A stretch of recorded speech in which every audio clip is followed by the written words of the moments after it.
Dirt roads to rock crawling, two-buck chuck to screaming eagle, moonshine to 50-year-old single malt. We talk about it all here on Wheelin' Wine and Whiskey with your hosts, Jason and Chris. Welcome to Wheeling Wine and Whiskey, episode 130, Cien Treinta for Jesus. south of the border people. Lorenzo's people. He's wanting to go back, you know? Fuck him. Wow, right out of the gate, not even a second into the podcast. Chris is well lubricated right now. I am well watered. You kept feeding me. Jeez. Fucker. We had a long interview, but good stuff. Huge information. With Christopher Ray, and his last name Rea. looks like Rea, No, it's R-E-A, but it's Ray. It's pronounced Ray. Ray. So he is the wrong seat. I mean, right seat driver. We get into that. He has co-dogged with several of the greats in the Ultra4 community, and this was great. There was some awesome stories that came out of this. We had been chatting for a while. He was also the conduit for our Jay Calloway interview. So that was Jay. That was another good one. If you haven't listened to that one, you might want to go back and check that one out. And if you're not following Handsome Jay on Instagram, he's in Las Vegas right now. Is he really? Oh, that's right. Yes. And he's been going to raves. Oh. And he's learning that he's not 20 anymore. Yeah, no, it's 25. That's a rough go in Vegas when you're in Vegas for more than 3 days. That's a rough go, and I think he's been there for like 2 weeks or something.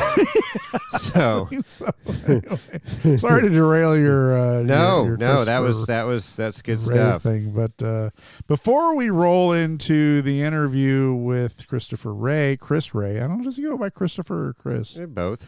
Well, when he's drunk, he's probably Christopher. There you go. And I know when we're down at King of the Hammers, Like Christopher Walken, but much cooler. Like the freezer, but much cooler. So before we do that, we have a few things to do business-wise for our show. We have anniversaries. We got some anniversaries. All right. Our patrons, our loyal patrons. We love our patrons. You. Patrons Thank are you. awesome. Thank you. They're making this show happen. Yes. If we didn't have patrons, we probably wouldn't be here anymore. No. So celebrating 1 year. I know we're not like the Snail Boys, but we're cooler than them because we drive Jeeps. We do. So and buggies. So celebrating 1 year, we have Rhonda. So Rhonda, Lady Samurai. Lady Samurai is celebrating 1 year as a patron for our wonderful show. Thank you so much, Rhonda. We appreciate your support. Dog just knocked over something. I thought it passed out, but it just knocked over something. There you go. And then we also have Shanice, is also a 1 year anniversary. Shanice, all right. Shanice, thank you so much for your support. Awesome, appreciate it. And then of course now we got Latte JL Rodney. No, the latte machine 1 year. Yeah, he's really not throwing down the dough though. I don't know. Whoa, you're gonna call him out? Maybe because those lattes are expensive. Well, and he's maintaining, he's got to make his car payments, and I guess he's bought a new car for his wife. Yeah, but it makes its own electricity, so does it make it? Yeah, it makes it. It's so it's nuclear powered. Yeah, he's got like these neutrons flying around and everything, electrons. It's pretty crazy. Did you see that last picture he sent us? That texted us? Anyways, you might need to step away. All right. Well, Chris called you out, Rodney. Wants you to get into the deeper into the bank account. Apparently, yeah. I don't know. I'm grateful for anything we can get, but Chris recognizes it, and if anybody recognizes big money, it's Chris. So I gotta defer to him. JL Rodney got a JL with 37s. His wife's driving a Mustang Mach-E. I don't know. Just saying. Hey. All right, another 1 year patron. We've got Hudson. Oh, Hudson, nice. Hudson, he's a good friend of mine. He's his wife just gave birth to their first child. Wow, so there you go. He's deep into that whole world of being a father. Good luck to that. Been there, done that. Did it 3 times, and all my children are no longer infants. Thank God. The infant world is there brutal. you go. And then last but not least for the Certainly month of not October, least. we have our good friend Michael. He's a member of our, well, he used to be. I don't even think he's a member of our club anymore. Well, I think he technically still is a member of the club, but he's been busy driving the highways. He's a trucker now. He's a trucker now. Yeah, he made another 18 career wheeler. change. Michael, if you're still listening to the show, hopefully you are. Hope he does. He's a patron. He's a patron. We appreciate your support. Awesome. Don't forget about us. There you go. So there you go. That's my update for the. Thank you, patrons. And if you want patrons. to become a patron, how do you do that, Chris? Well, you can go to our website, www.wheelingwineandwhiskey.com, and then in the banner part of the top part of the page, there's a link for that. Or you can go to www.patreon.com/wheelingwineandwhiskey, and that will take you to our page where you can be most generous and support our show. There you go. All right, that's episode 114. Lorenzo just got back to me with Jay Calloway, so if you want to go back and listen to that one, it's Handsome Jay. Episode 114. So, yeah, that is 2 hours and 35 minutes of listening pleasure. This one's going to be right there with it.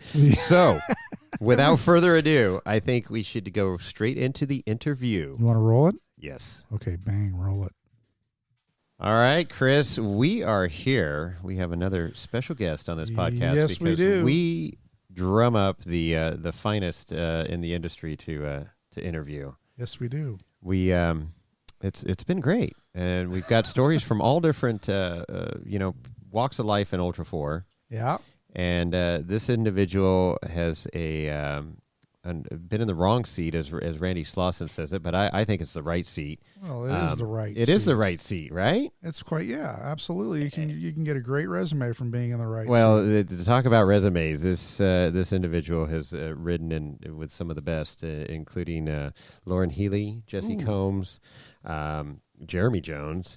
I mean, it goes on and on. Wow. We're going to get this story, and so we have Chris Ray with us. Chris, welcome to the podcast. Thank you guys for having me. All right. Thank you for pronouncing my last name right. Yeah, Everybody says Rhea or Rhea. Well, it is or REA. He was practicing all afternoon. And I can't fault anybody, because if somebody told you to spell or say the word PEA, you're not going to say pay. It's going to be P.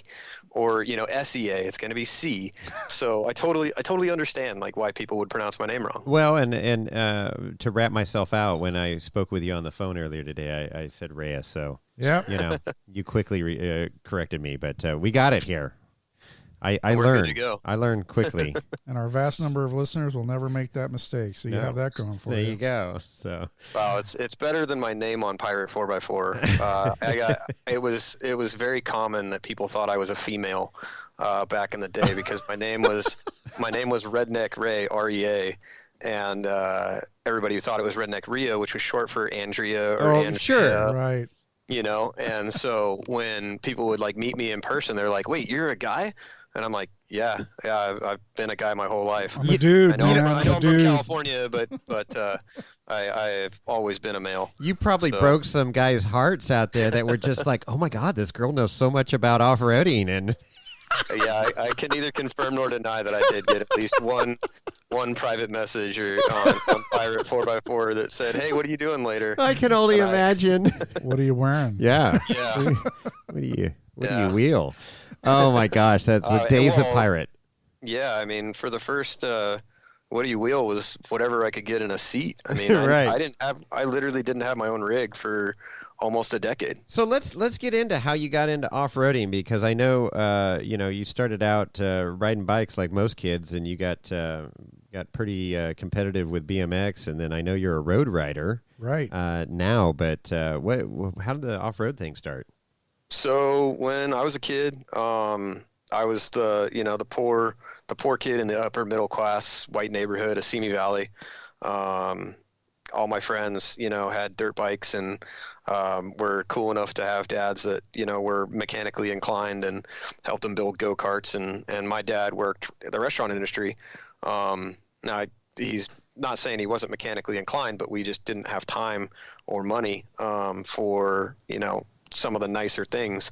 Oh, the hospitality industry is brutal. on Oh, and family brutal life. hours. Yeah, so I mean, my dad worked his ass off.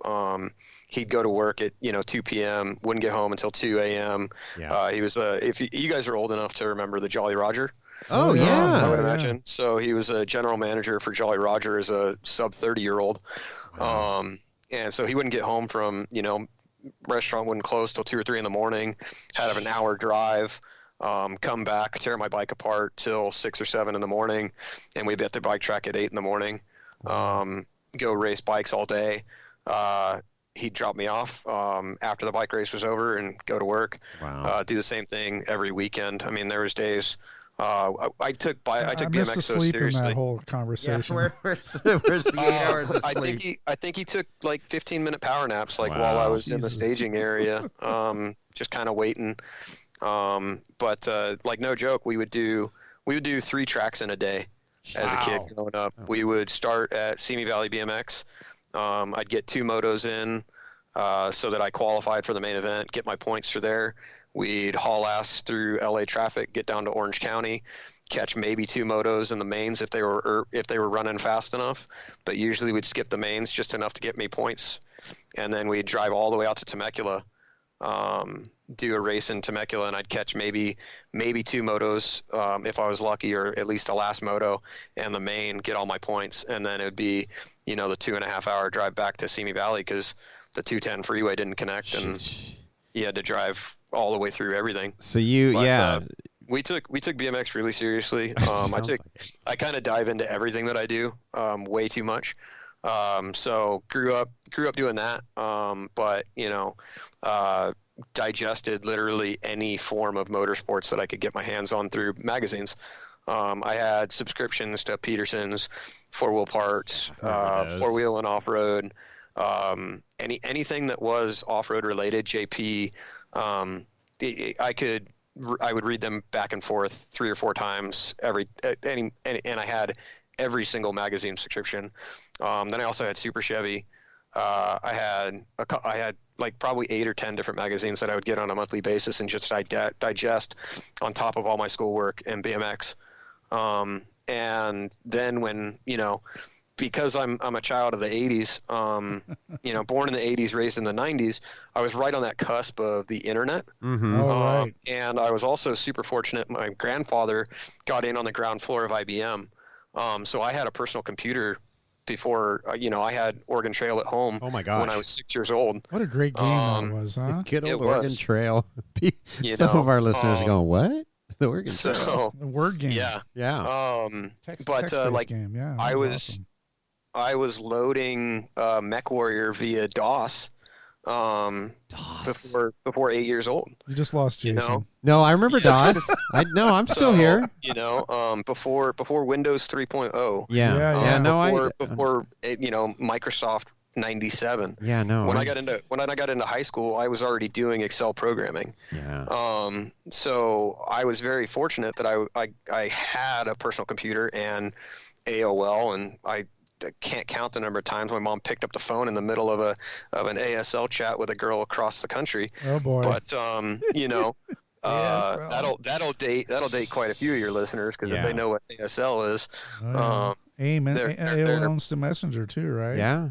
Exactly. That was So a big thing. You've got mail. but because of that, I was able to get onto forums. I was able to get onto chats. I was able to do research that a lot of my friends weren't able to do. And so I literally digested anything that I could. And so I followed Top Truck, and I followed, before Race Desert even had a forum, and all it was Race Desert Classifieds. So a little interjection there. I was at the very first Top Truck Challenge at Hollister Hills. Very Just cool. a little fun fact. I'm very jealous, and I will say that the only thing that I can even get close to that is I did get to drive JR's Top Truck Bronco down back door. There you go. He wins. Yeah, he does.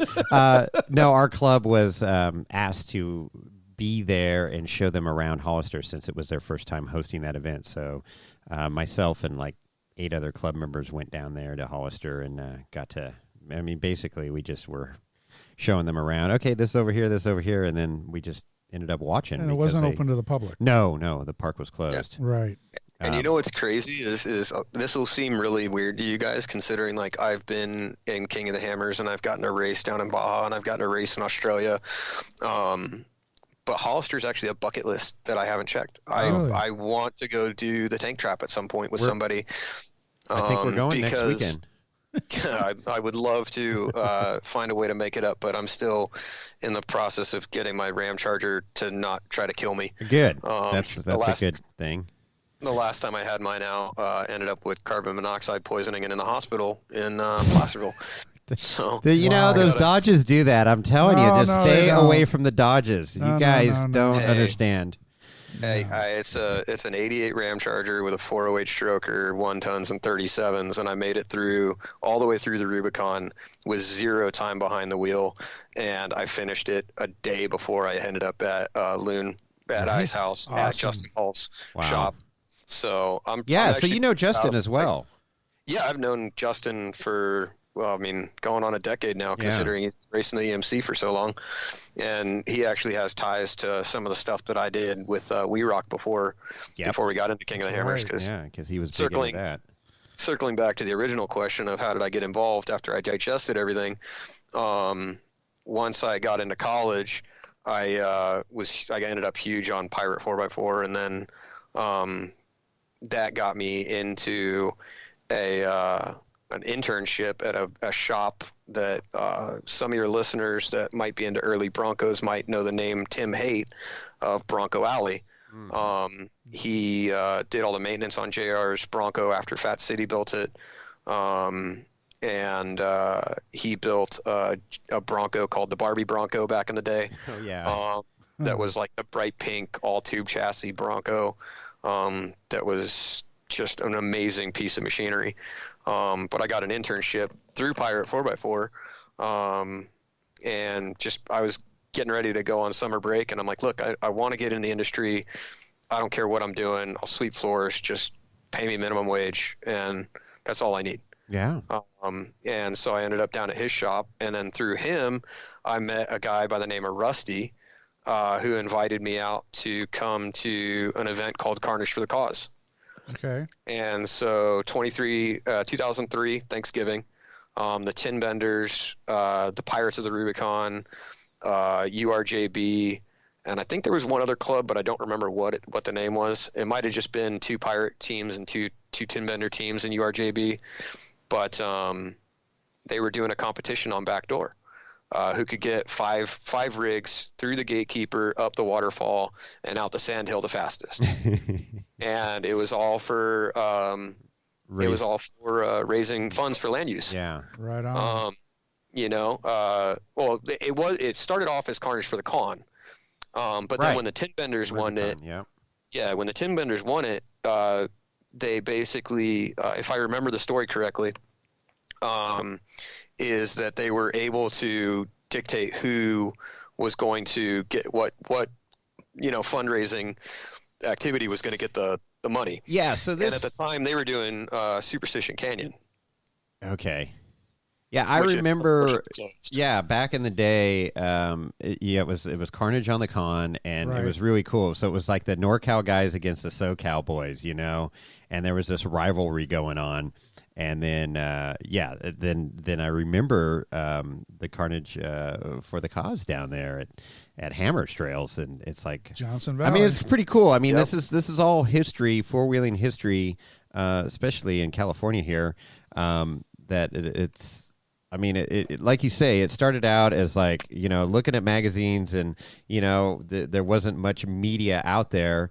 And then Pirate was the main conduit, if you will, for all these wheelers from throughout, the internet world. But there was this competition between the NorCal and SoCal boys, and it ended up in this deal. And the craziest thing is it wasn't just NorCal, SoCal, and Pirates of the Rubicon is obviously a Northern California club that spawned Pirate 4x4.com when their club board just got too big, but it connected people worldwide. I got to meet friends when I went down to Australia in 2015. to work with Ben Napier. I got to meet internet friends that I had met in 2004 on Pirates of the Rubicon. Wow. Yeah. And I had known them for a decade, but didn't know them face to face. Right. Never met them. Never met them face to face. Internet friends. So yeah, they were internet friends, and we picked up as if we had been friends all along. And that was the precursor to social media. What's crazy is because I was going to college at UC Santa Barbara, after high school, which was, one of the #1 party schools in the nation at the time. Yeah, UCSB. The University of Casual Sex and Beer. That sounds like pretty much every college in the 90s and 2000s. I mean, yeah, until now. What's crazy is I actually went back a decade later and got my degree after the military, from that same institution, and it is definitely not the party school that it used to be. It's still up there, but it's nowhere near what it used to be. But no, you got to find your safe space. And the all good that old stuff. days. That was the good thing is I didn't let the kids that I hung around with have a safe space. I just want to say, the 80s, I was a crusty old guy. Oh well, yeah. The 80s were the same way as the 90s for school, so just so you know. So.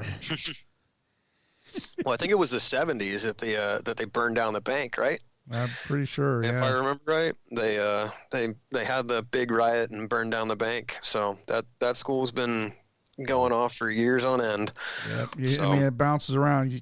For a while, it was Cal State, Chico State, right? Chico. If you look at the Playboy rankings, do they even do that anymore? Playboy rankings. Yeah, Playboy every year used to rank party schools in the country, and Chico State was. I didn't know. I didn't know they had articles in Playboy. They do have articles. Oh, that's all I read it for. I just looked at the pictures. No, the comics. There was pictures. Comics. There's no pictures anymore in the magazine. It was just the comics. Yeah. That's what I was there for. All right. Anyways, this is falling off the tracks here. Yeah, we're going back. So bring it back, to Chris. Tarnished for the Cause. That was the first time I'd ever been rock crawling, true rock crawling. I'd been off road because when I graduated high school, I bought my parents' graduation gift to me was, hey, we got a loan in your name. We basically co-signed. You owe this much money, but we did it in our name.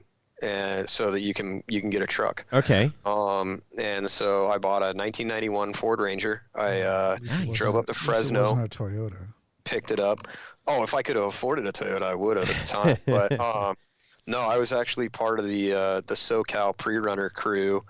And we actually had a four-wheel drive club in high school that was called Unauthorized because when we were kids growing up in Simi Valley, we didn't know of any place you could go to Gorman, but that was like a 2.5-hour drive, which was forever when you were 16 years old. Sure. Or you could go out to Johnson Valley because that was a 3-hour drive because there was no connector to get to the 215, to get to the 15.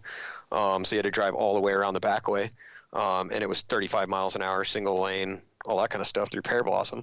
So we would just go up in the hills of Simi Valley and you had to, go through cow pastures and farms and, get chased by farmers shooting us with salt pellets. Nice. Run it going lights out from the cops so that, the first person would go lights out and then turn on their lights and turn right, and the second guy would go left and third guy would go straight and hope that the cop went after, the one that was in front or behind you. Yeah. Yeah. I don't need to be the fastest. I just need to be faster than you. Yeah. Yeah. And I don't condone that at all. Like, no. I know that, now that I'm older and more responsible, I look back and I'm like, wow, I was an idiot. And this all happened in Mexico. And yeah, exactly. It definitely didn't happen in Southern California. But it's one of those things that, when you're a kid, you don't think anything of it. And now I look at it and I'm like, that's the reason that places like Tellico get shut down. It's the reason that we can't get the expansion in Prairie City, and everything else is because of kids that do dumb stuff like I did.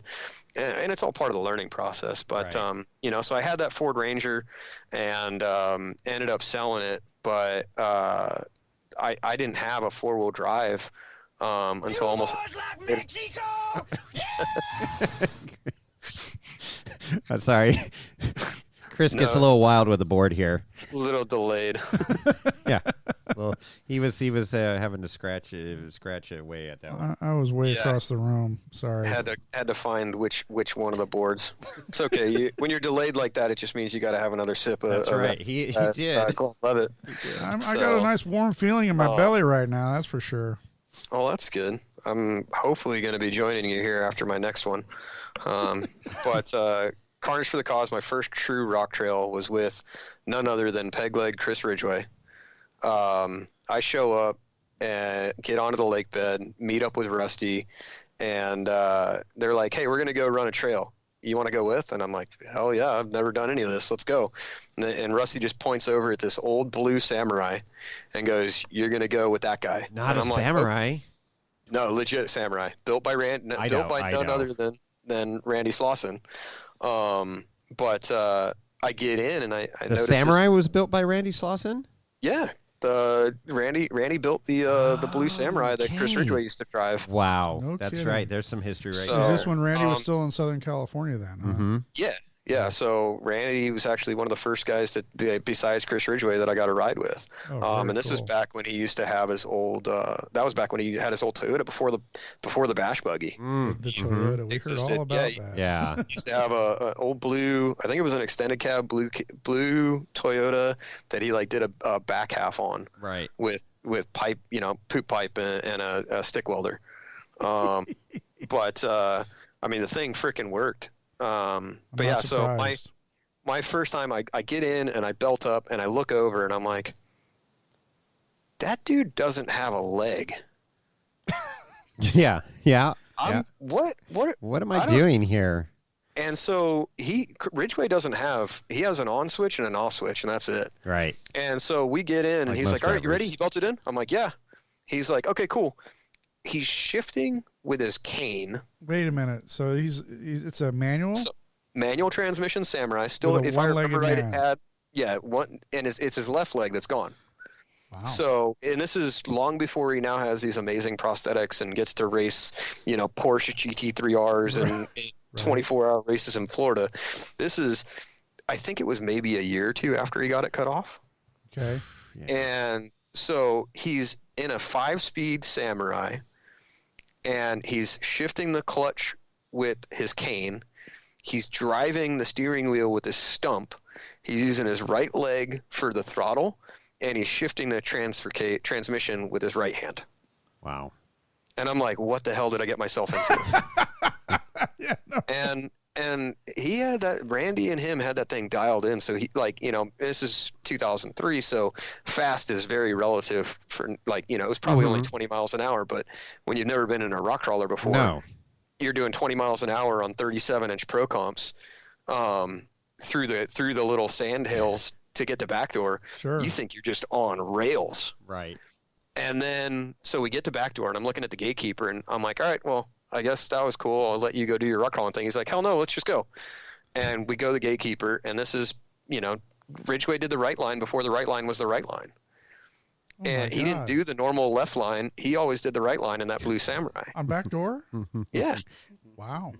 And now, granted, again, this is 2003 before it's fully dug out the way that it is now. Right. But it's still a one-legged dude driving a Samurai buggy up one of the gnarliest trails that I'd ever seen on the internet. Yeah. And that was my welcome to rock crawling. That's a good baptism right there. Well, what you just said there about, you get to the gatekeeper and back door and it's just like, oh, I'm going to get out. And it's like, you heard the episode where Jason and I rode with the Wicks, wheeled with the Wicks and rode with the Wicks. And yep. I mean that the idea of me getting out of the vehicle at any of the obstacles on Fordyce with Eric wasn't going to happen. So I find it interesting, but you were probably pretty young and naive at the time, I guess, huh?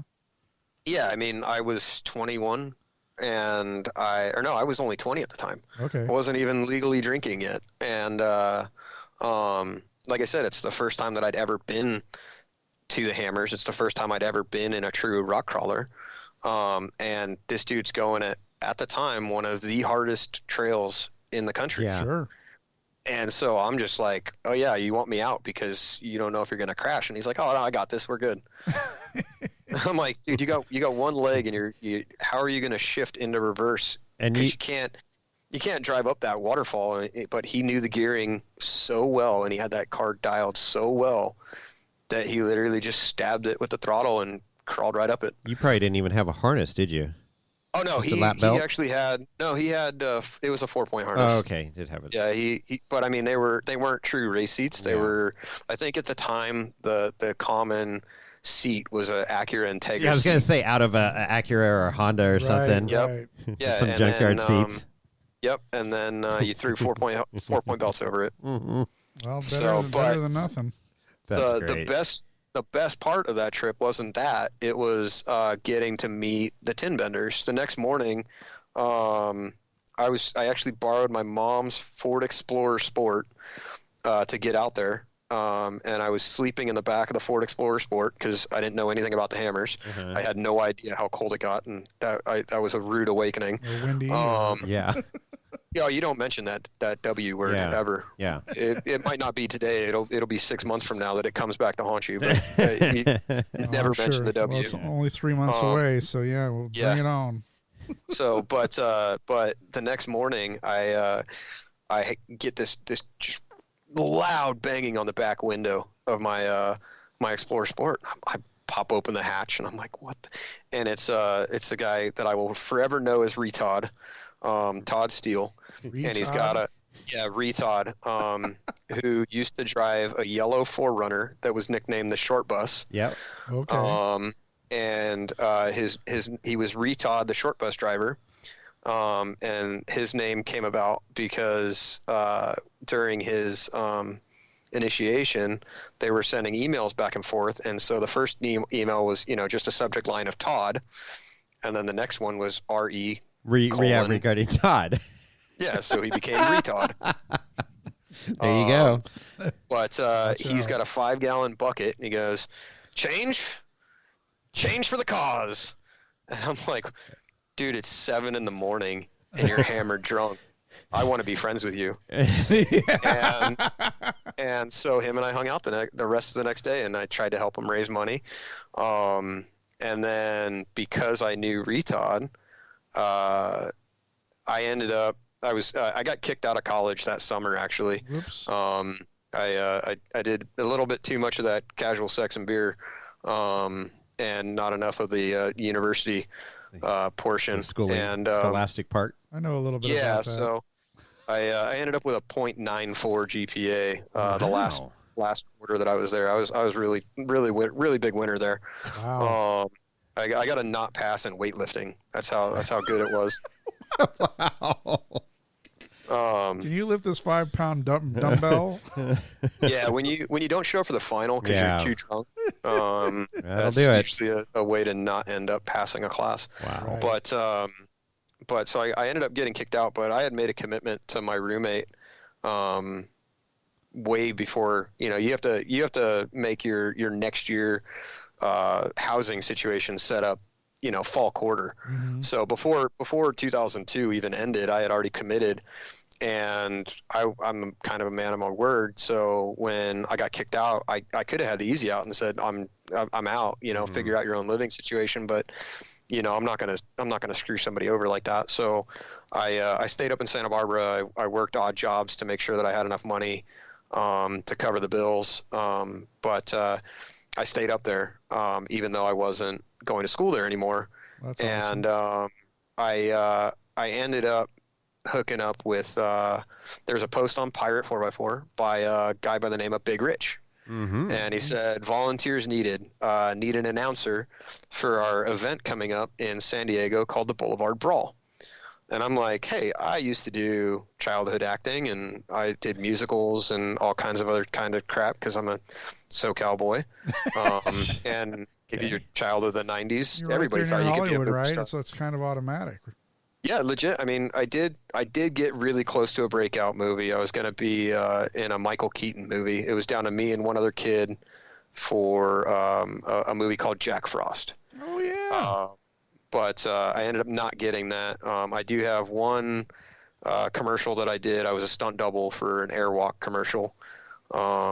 but I never got my big break, unfortunately. No, Got to audition for Wedding Singer, a couple other really cool movies, but never ended up hitting the big time. Adam Sandler movie, or Wedding Singer, right? Yeah, exactly. I got to try out for that was a great dork movie that grabs Drew Barrymore's ass, and I was like, damn, that would have been amazing. That would have been, oh my gosh, one of my bucket list asses. Yeah, well, and I mean, especially for me, because Babes in Toyland. Yeah, that was my jam growing up as a kid. I mean, Drew Barrymore and Babes in Toyland. Sure. Hell yeah. Didn't you, Chris? You were part of the movie sets down there, a fluffer or something. You were telling me about fluffer. Right. Yeah, down in the sets. I think that was more West Hollywood, right? I was the three-legged stand-in. That's all right. So, hey, anyways, so we heard about your college situation. That first go there. Then there's a little stint you did in the Navy, I guess, huh? So let me finish up the Boulevard Brawl story real quick, and then we'll get right into the. Sorry for all the rabbit holes. No. This is Wheeling Wine and Whiskey. That's what we do. Well, we need more whiskey then. So clinky, clinky. There you go. Cheers. I'll have my water. Mine has water in it too. I'm looking for a new co-host, by the way. Yeah. Big Rich Klein put out a post on Pirate. I need an announcer, and so I go down and I announce. And by announce, I mean I literally just had the microphone in my pocket and was awestruck by everybody doing these crazy things. But because I had met Retod at Carnage for the Cause, I got to hang out with him a lot at Boulevard Brawl, and through that connection is when I first met Dave Cole. Okay. Oh, Dave Cole, right on. So real quick, can we back up and can you explain what Boulevard? Rock crawl. It was a rock crawl and illegal immigrant bonanza all in one. Where was this? It was in San Diego, but not in San Diego. It was outside of San Diego, somewhere in the middle of nowhere by a casino. I don't even remember how I got down there. It was like a 7-hour drive for me from San Diego because I left at just the wrong time. So this wasn't like Glamis or anything like that. Well, it was like basically right in the middle of Glamis and San Diego. So whatever that highway is that connects those two, and then you made a right off of the freeway and you ended up basically on the border.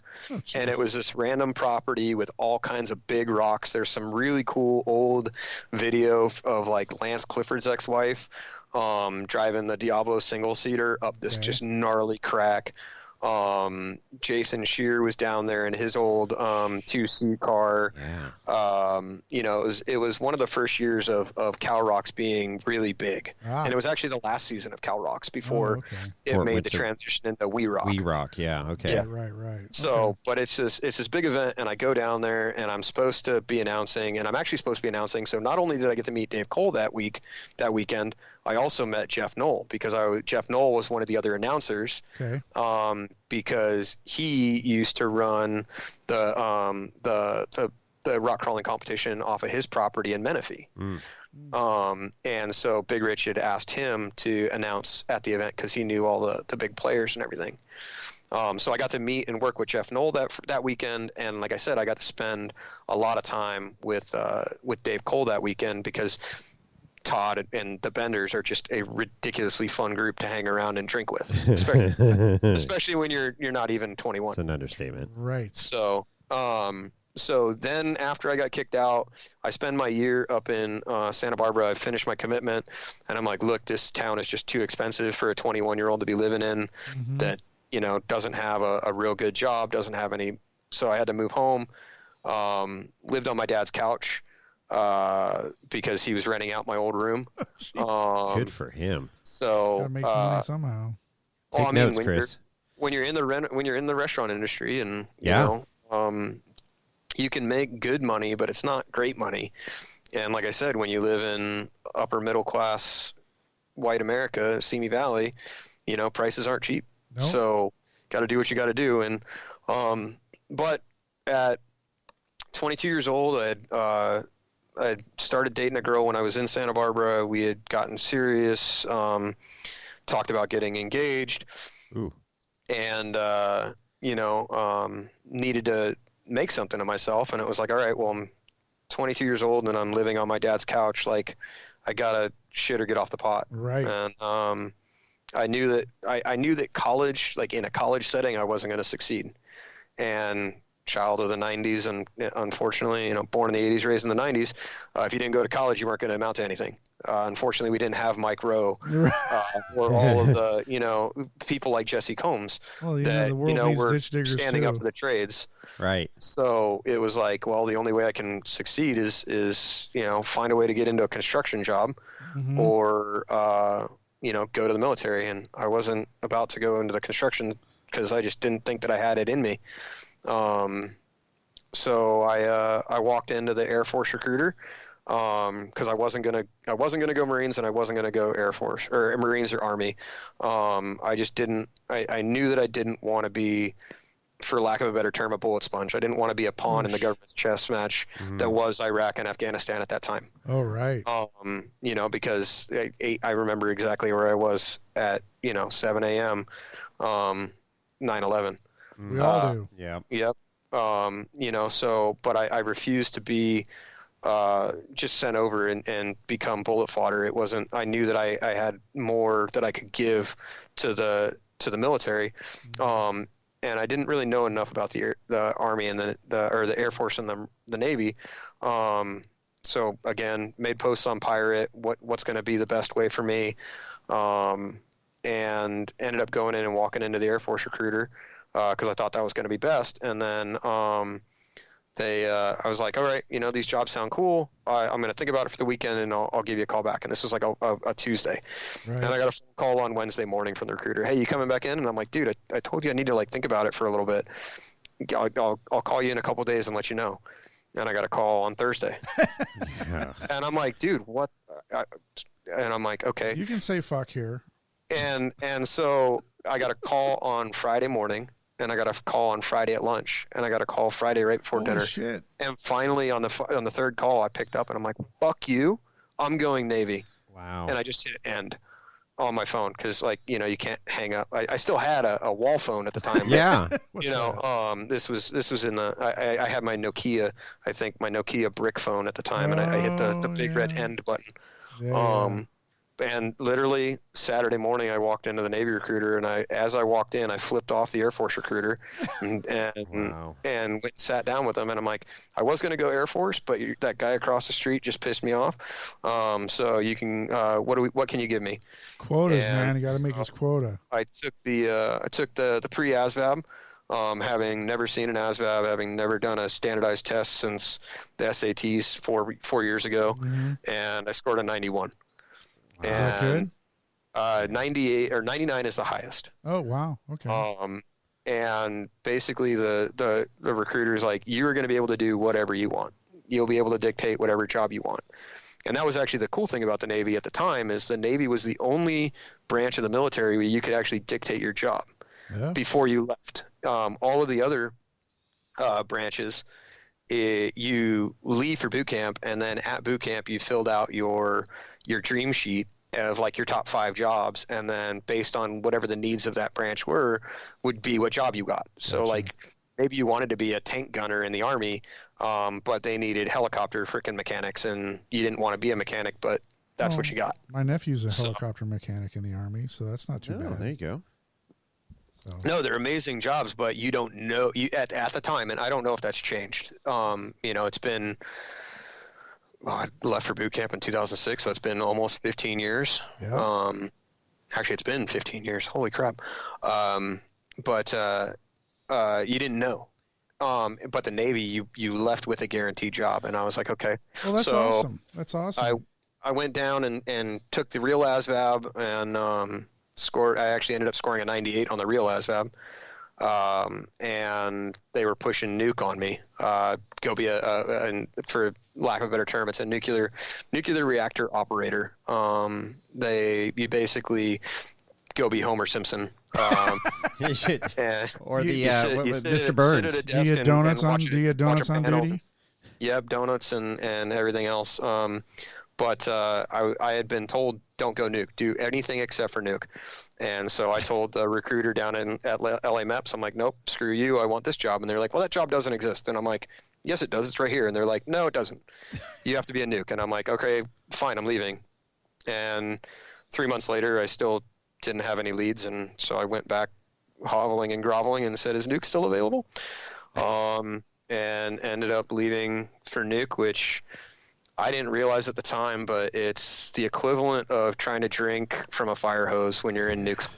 Oh my God. It's considered the toughest academic program in all of the enlisted forces. Wow. Tougher than any of the languages, tougher than any of the crypto stuff. You basically go through a 2.5-year college degree in the equivalent of 9 months. Well, and that's good because you had that 0.9 GPA backing you up there. Yeah, so I went from getting kicked out with a 0.94 GPA to graduating top 5% of all my classes. Nice. And getting picked up for an extracurricular class. As a mechanic, you can become what's called an engineering laboratory technician, which is a fancy term for a chemist. Uh-huh. And so my job, once I actually got to my aircraft carrier, was sampling all the water that actually runs through the reactor and making sure that the right stuff's there and the wrong stuff's not. So you don't glow in the dark, do you?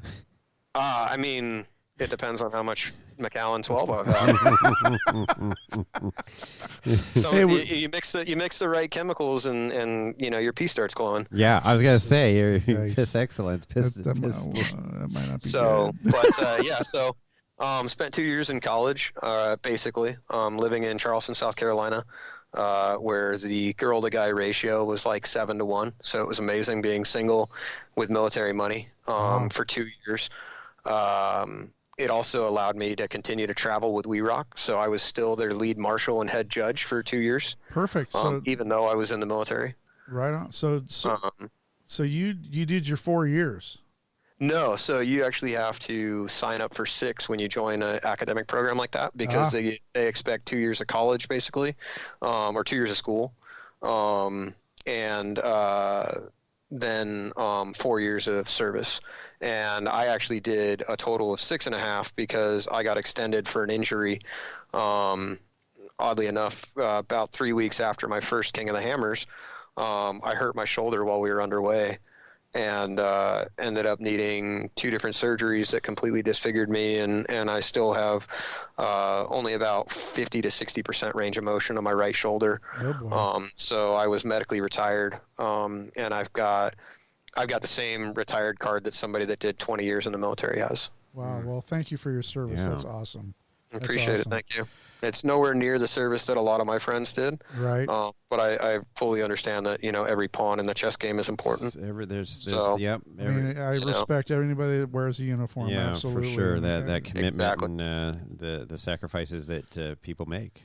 Exactly. Yeah, and you know what? It led me to being able to do things that I never would have been able to do. Right. If it weren't for as much as the injury sucks and as much as my me feeling like I didn't get to do everything that I wanted to do, even though I was only on my aircraft carrier for 2.5 years, I spent 400 days out to sea. Wow.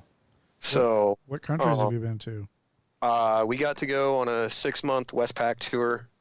We did Hong Kong, Sasebo, Japan, Busan, South Korea, Thailand, and Singapore. Awesome. That's And really then cool. we did 10 days in Hawaii, where I was on port and starboard for 24-hour shifts because we had a leak from the reactor that we had to fix. So everybody else got 10 days of holiday, and reactor department was absolutely screwed.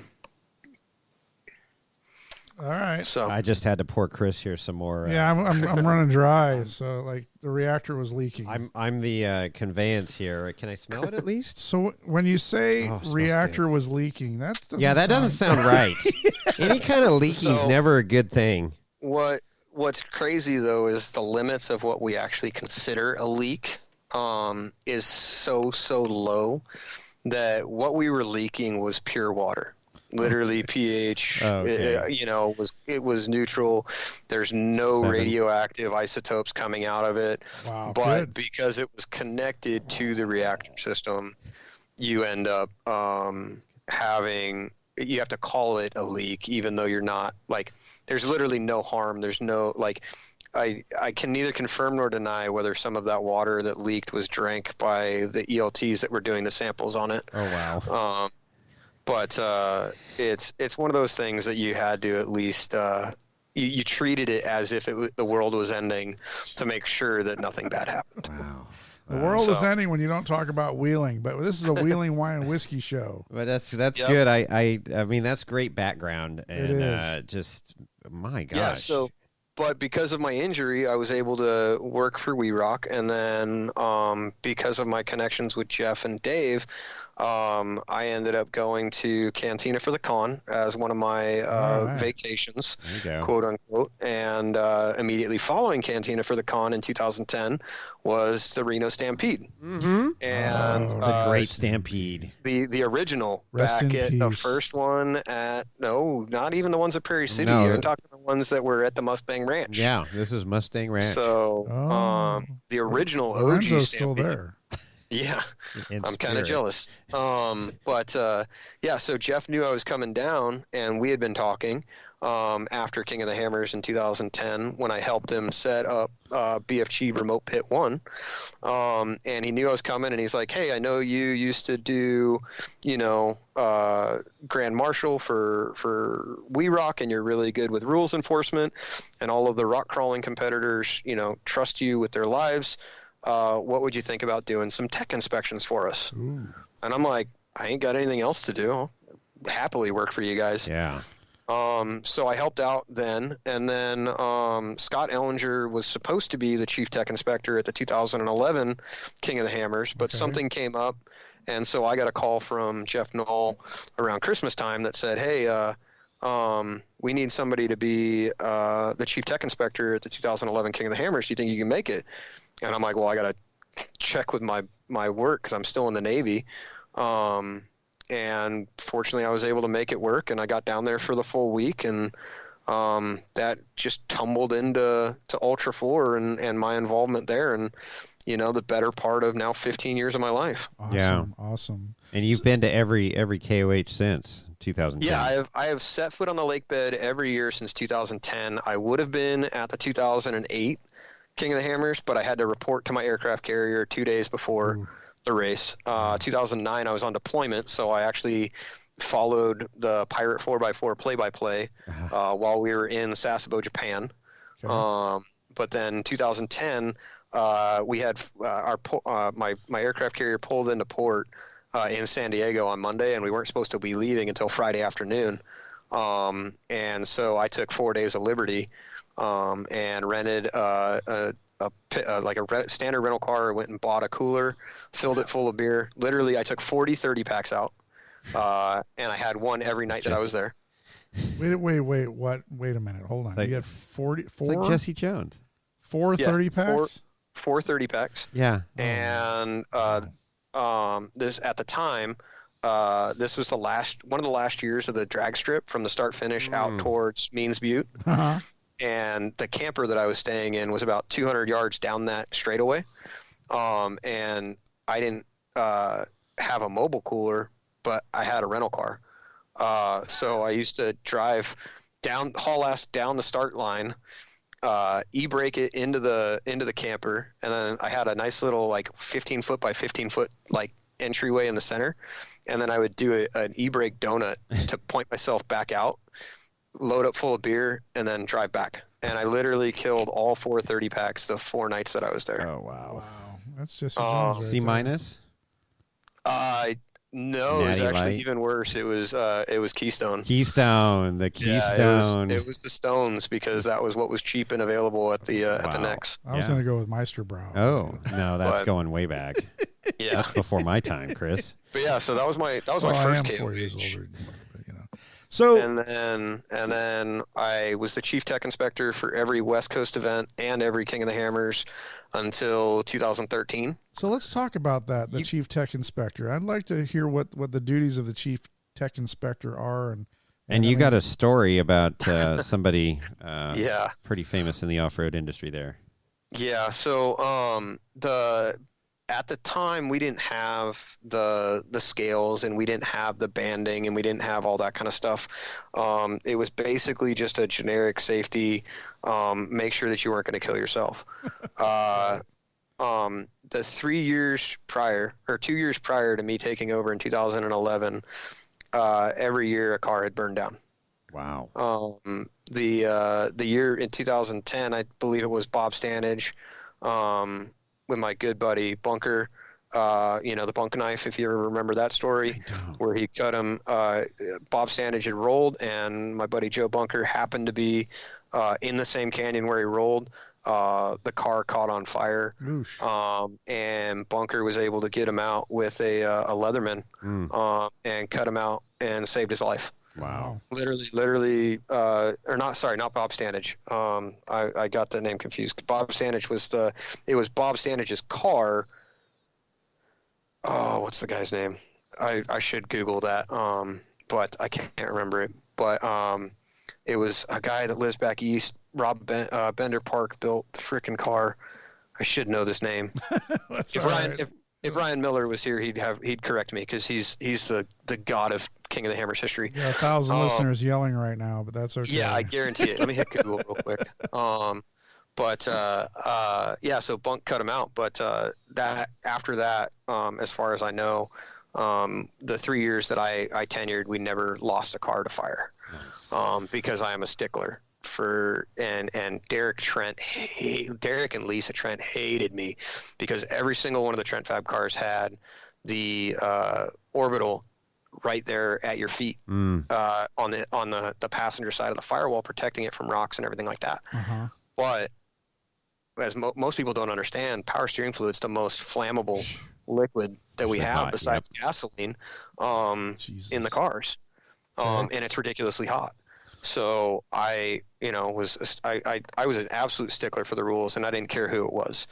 And that came to a head in 2012 with Casey Curry. He had a car that was built by Shannon Campbell, and had been out pre-running, and didn't come to come do Tech and Contingency, which was only they raced on Friday, and Tech and Contingency for everybody, unless you're a part of the LCQ. Tech and Contingency was only on Thursday, and that was where we did all of the checks on safety, belts, cage, bolts, firewall, everything like that, to make sure that you were safe to run, and if you weren't, you had to go fix it. Right. And that usually led to me that Thursday night. I remember I did a tech of Fabio Mono at 12:30 at night. Team Italy. Yep, Team Italy, and he wasn't going to be able to race,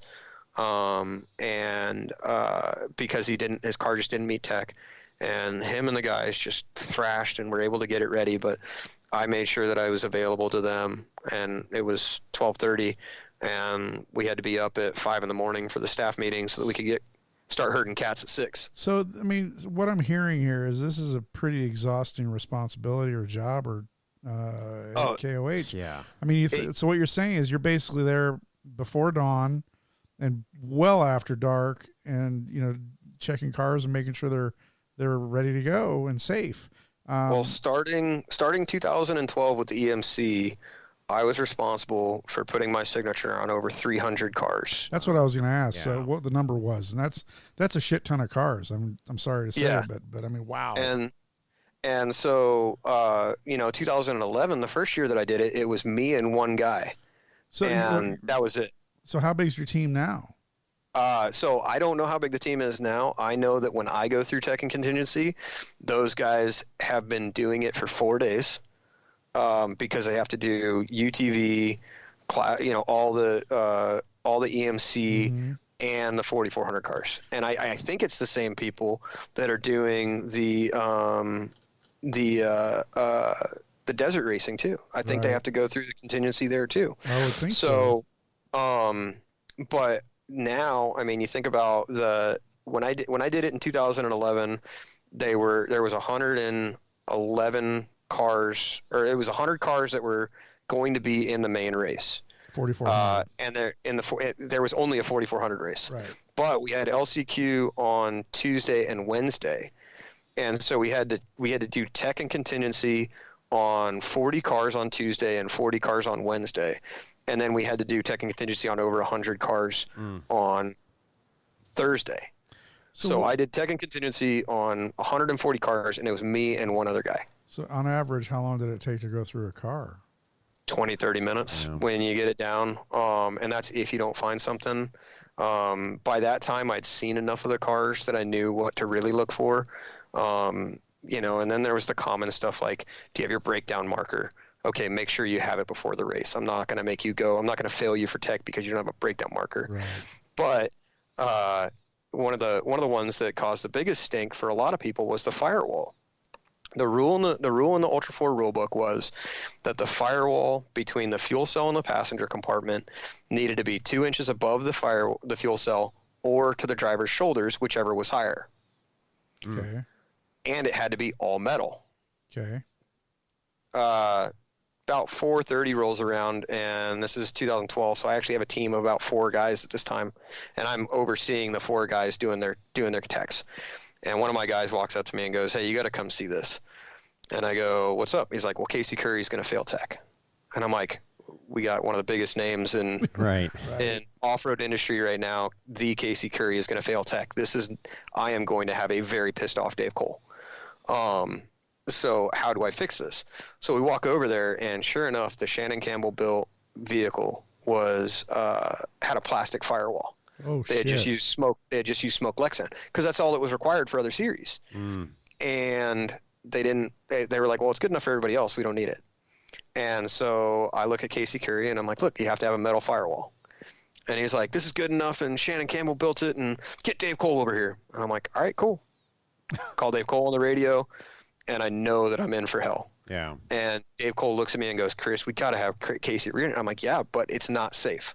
And you almost lost somebody last year. Sure. I'm not going to let this. I'm not putting my life on the line in case something happens to Casey Putting your Curry. signature on there. Yeah. Exactly. Your reputation so more than I said, anything, if you want to let it happen, and he's like, you know what, you're the chief tech inspector. It's your call. And I'm like, then he can't race unless it's metal. Yeah. And Casey got all Casey and rode off. And then about 9:00 at night, they're trying to sneak in because tech closes at 10. And so they're like, we're just going to, get in right at the end, and they're just going to sign it off because they don't want to deal with it, Well, they bank it because, I'm thinking that was going to be one of my, I'm sorry to interject, but I just, you had 4 people at this time. Yeah. So, I got to think, you're looking at all these cars, exhaustion has to start to play a role, and mistakes start to get made when you're exhausted. And, if you're looking at all those cars and you're just 4 people, mistakes are going to get made, or things are going to get just pushed to the side. The really awesome thing was we had a carbon copy checklist. Every single car got the exact same checklist. So it becomes very routine, and you don't miss things.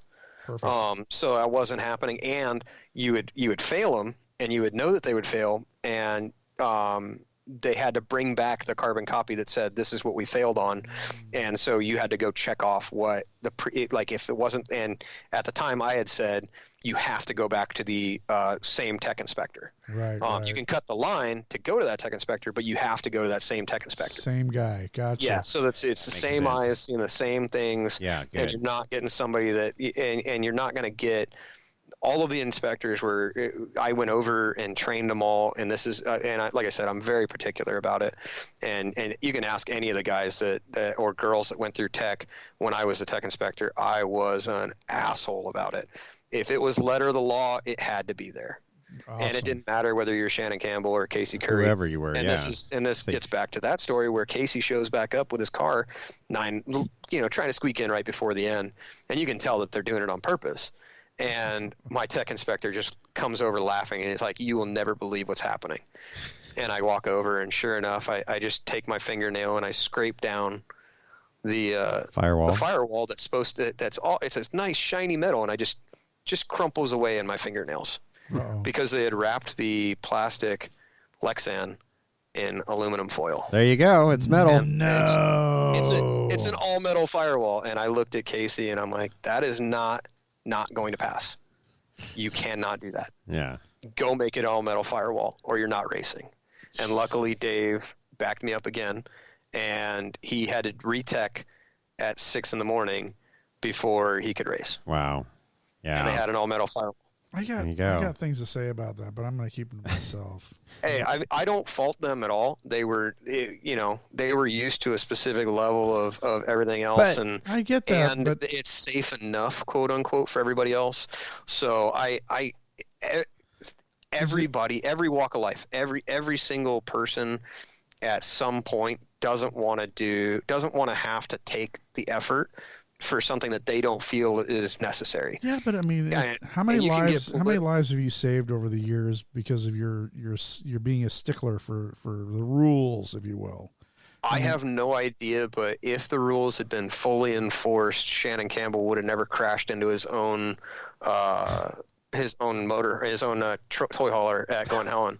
Yeah. And ended up with third-degree burns on his feet. Right. Yeah. Right. Because when he debuted his IFS car in Tuella in 2013 or 2012, 2012, his rack and pinion wasn't covered, and I said, hey, you need to put a metal firewall over that and direct all the fluid away from your steering. Yeah. So that it doesn't land on your feet, because his rack and pinion was literally directly over his feet.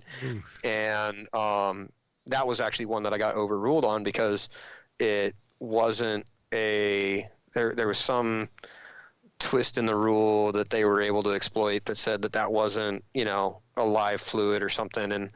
And sure enough, 2013 Glen Helen shows up and he blows a steering line and full on Ricky Bobby's it, thinking that he's on fire. And crashes his car into his own trailer. Right. He checks himself out the front end and ends up with super bad third-degree burns on his feet. Third-degree burns on the legs and feet. Even with the fire suit.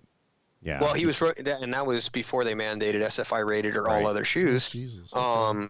And what happened is the fluid actually had been leaking so long onto it. He just used to run running shoes. Yeah. Oh, shit. And it got in right at the top of where the laces go, and just burned his feet so bad that, like I said, he thought he was on fire. Yeah, I've never heard this. Oh yeah, no, I remember this whole. Wow. Shannon had a bad run at Glen Helen after driving off the race course and causing us to shut down for almost 2 hours. Yeah. And then that year, and then the next year, he basically, like I said, he crashed into his own trailer. Yeah. Jesus. So, but that was a year that I think Waylon got second, because that was the year that I was racing with Lauren Healy. So let's talk about this a little bit, the racing situation. So you've been right seat quite a few times and podiumed quite a few times in KOH, and let's delve into that. That's some exciting stuff. Where would you like to start? Let's do your favorite, Lauren Healy. There you go, Lauren Healy. So 2013, I'm no longer the chief tech inspector, but Glen Helen's a hop, skip, and a jump away from where I'm living at the time. So of course I'm going to make it down to the event, and as a perpetual right seat driver, or wrong seat driver, if I'm talking with Randy, I think it's right seat. I think it's the right seat because it's the cheap seat for me. I've been able to race in $200,000 race cars, and I'm not out of pocket $200,000. If you ask Arturo Soria, you don't have to throw your credit card up on the dash, and you're not wrenching in the garage at 2 a.m. That's not true. If the car is local to me, or I can make the time happen, I will go to the car and put in as much time as I physically can. Okay. That is one thing I will never shy away from garage time or wrench time. Earn that seat. I do my best to earn the seat. Yeah. But so Glen Helen's rolling around, and in the heat, Lauren Healy spit the belt, and he is into the LCQ. Okay. And I see him in line, and I'm like, hey, Lauren, I always travel with a fire suit and a helmet. While you're sitting, you're going to be, winning the LCQ hands down. Like, you want somebody to sing to you the whole time so you can, not be bored while you're kicking everybody's ass. He's like, yeah, go get it. Nice. And I was like, I'm serious. I got it if you want it. He's like, well, if you can be in the car before I hit the start line, then you can ride with me. Right. And I was like, hell yeah. I was literally stripping down because I won't ride in it. Like key phrase or key piece of learning for anybody that's in the right seat. Never ever wear a shirt with imprinted logos on it. Because if you're ever involved in a fire, the sweat that builds up underneath your fire suit will eventually flash to steam. Yeah. And anything that is embroidered or screen printed, especially those, the typical team shirt, anything that is on there will immediately become a scar on your chest or your back. So it's a permanent tattoo. So don't ever wear anything. Wheeling wine and whiskey tattoos on people. Yeah. Yeah.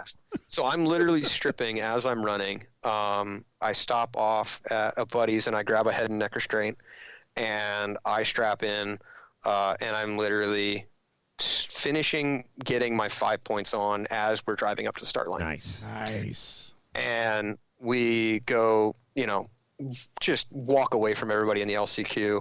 It's bucket list item, 600 horsepower on the short course. It's what got me into off-roading. And we do the LCQ and we obviously win it. And we pull into the pits and we have like 20 minutes before the main event. And so as we pull in, I'm like, okay, what do you need from me? He's like, oh, no, we're good. We're just going to go right back out and race it. I'm like, okay, cool. Well, have a good rest of the day, dude. I really appreciate that. I know you're going to be taking this in serious. He's like, oh, you don't want to ride in the main? Yeah. I was like, I didn't realize that was an option. He's like, no, it was way more fun having you in here rather than being by myself. Wow. And I was like, all right, cool. And so because I happened to be there and I happened to ask and I happened to just be willing to do whatever it took, I got to go from 37th place to 3rd place at Glen Helen. Wow. Sweet. And end up on the podium with Lauren Healy and just check an absolute bucket list item off of my racing repertoire. Cool is that? That is awesome. That is really awesome. And the coolest thing was, like, we had no idea. We thought we were in like 15th place.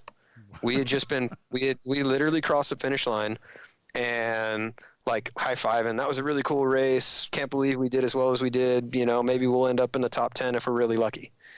And then Dave Cole comes over and he's like, do you guys realize you're in 3rd place? Wow. And we had been chasing Waylon Campbell. And at the time, Waylon was in his 2-seat with Ryan Miller. And Ryan, every time Ryan and I talk about it, he's always like, yeah, my neck's never hurt as bad as me trying to look behind me and playing, what's the character in Star Wars that's, always looking over his shoulder, always in his X-Wing, trying to find the bad guys. Yeah, but Chewbacca? Maybe I don't remember. But yeah, it was an amazing event, and it all stemmed from not being afraid to ask, and being willing to do what it took. So so that's probably my number one favorite co-driving event. Obviously, like there's nothing that's ever going to top winning the 4600 class with Jessi Combs. Yeah. So let's go there. Jessi, rest her soul in peace. Race in peace. Big loss in the industry. Huge loss. And I know that she's going to be inducted at SEMA into the what she's being inducted into? The SEMA Hall of Fame. The Hall of Fame. I know. Yeah. And that's where Jason and I and a group of our friends have run into her, had run into her over the years.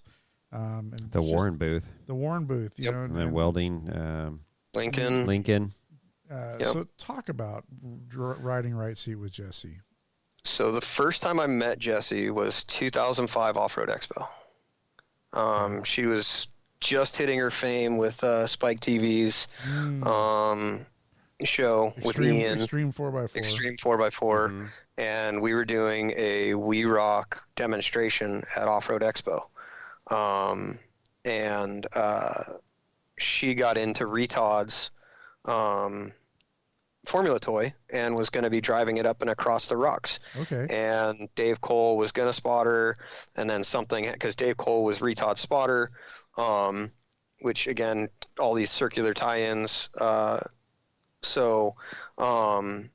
Ends up that I ended up spotting her across the rocks, and I was just starstruck because it was the Jessi Combs. Exactly. But we ended up talking after she got out of that, and we talked for 15 or 20 minutes, and she had an amazing way of literally making every single person that she talked to feel like they were the only person that mattered to her, and they were going to be her best friend forever. And she was super genuine too. It wasn't like it was an act or anything. It was like 100% genuine. This is how she was. Salt of the earth. She Exactly. was real. Yeah. And we hear that from person after person after person that we talk to. It's the same story, so it's legit.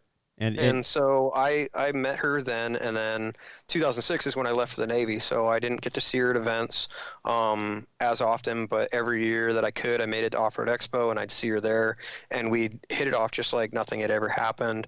Then when she started racing King of the Hammers, because she was coming through tech and contingency, and she was like, when we did the 4600 and the 4400, she made sure that she was there for the fans. When her car's going through tech and contingency, she's there because they expect her to be there for pictures with the different sponsors and marketing partners, and be there for the little girls to come get their posters and the little boys and everything like that. Exactly. And so every year we were friends, and because she raced with Gerald, and because I lived so close to the Hammers, when they were out training and pre-running, I was usually out there anyway, so I'd get to see her and hang out with her, and we just developed a friendship. And then 2017 Off-Road Expo, I'm drunk as a skunk at the Sheridan, which if you've ever been to Off-Road Expo when it was back in Pomona, No. and you were in the industry, you know that the Sheridan is where 95% of the deals go down. Yeah. So every year that I go, I open up a bar tab and I put drinks for anybody that I know on that tab, and I'll go broke as hell every year doing it. I was going to say I didn't know you back then. Apparently, Wheeling Wine and Whiskey needs to be there now. Yeah. Well, unfortunately, this year it wasn't in Pomona, and so there was no Sheridan, and it was a kind of a shit show from what I understand. But I'm drunk as a skunk, and it's I see Gerald over there with John Curry and Kurt LeDuc and a couple other guys, and I just walk up and I knew that I had raced with Tony Pelligrino the year before, and done really well with him, but he ended up retiring, so I knew I needed a new seat, and I knew Gerald pretty much always had a car that he needed a seat for, and so I walk up and I sit down at the table like I belong, and I go, "Hey Gerald, what's going on?" And he goes, "Hey, what's going on, Chris?" And I'm like, "Hey, I don't have a seat for KOH next year, so when you need a co-driver that can get you a podium spot, you make sure to call me." Well, that's, and you can just see the whole table. Right to the point. Yeah. The whole table's just looking at me like, who the hell is this guy that just interrupted to like put his foot in his mouth and say that he's going to do this? And I knew that I had the confidence, and I knew Gerald well enough that I could do something like that. Sure. And sure enough, 2 weeks later, I got a phone call that said, "Hey, I need you out at him and Dave Cole have their ranch." And he said, "I need you out at the ranch on this day. Bring your helmet and your head and neck restraint." And I had thought that, because at the time Jessi had Martin as her co-driver, long-time co-driver. Right. But I knew that Gerald was trying to get Kurt LeDuc. He was working a deal with Kurt LeDuc with the trophy truck and a 4400 car back and forth. So I thought I was going out to go co-drive with Kurt LeDuc. And when I showed up, Jessi's van was there, but that was the only vehicle that was there that, there was no Kurt LeDuc. And I was like, and Gerald goes, "Okay, here's your driver." And sure enough, it was Jessi. Wow. Nice. And so I was Christmas time-ish. No, it was sometime between Thanksgiving and Christmas. Sure. And that was the only time. It was the only time that we got to drive the 4600 car before KOH week. Okay. Right. It was amazing how well that car worked. The thought and the prep and the build that Savvy and Gerald and Johnny were capable of everybody says that Savvy's some huge team. It was literally Johnny and one other guy at the shop doing all of the prep on 4 cars. Sure.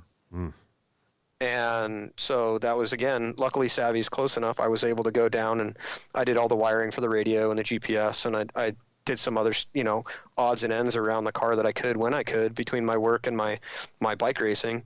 But it was, just an amazing experience. We got out there and working with Jessi, and all of her commitments out there were amazing.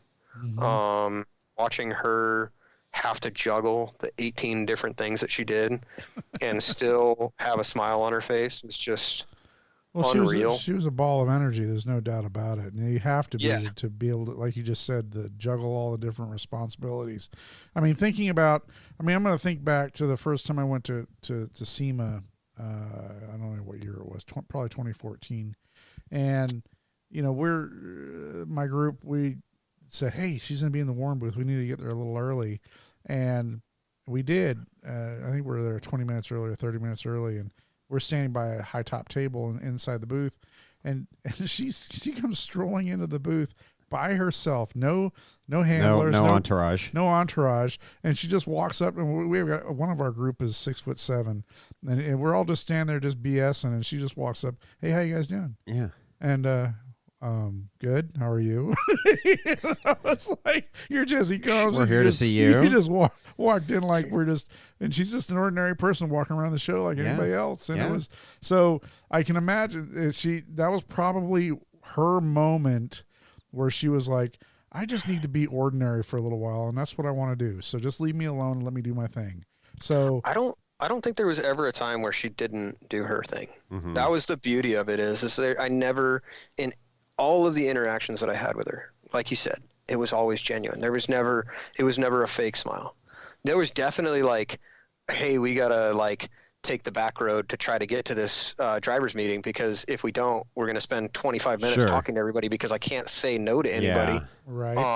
Or I made sure that she had a hoodie and, had the hood up when we were walking through the big busy parts of King of the Hammer, so that we wouldn't get pulled 18 different ways from Sunday until after the meeting.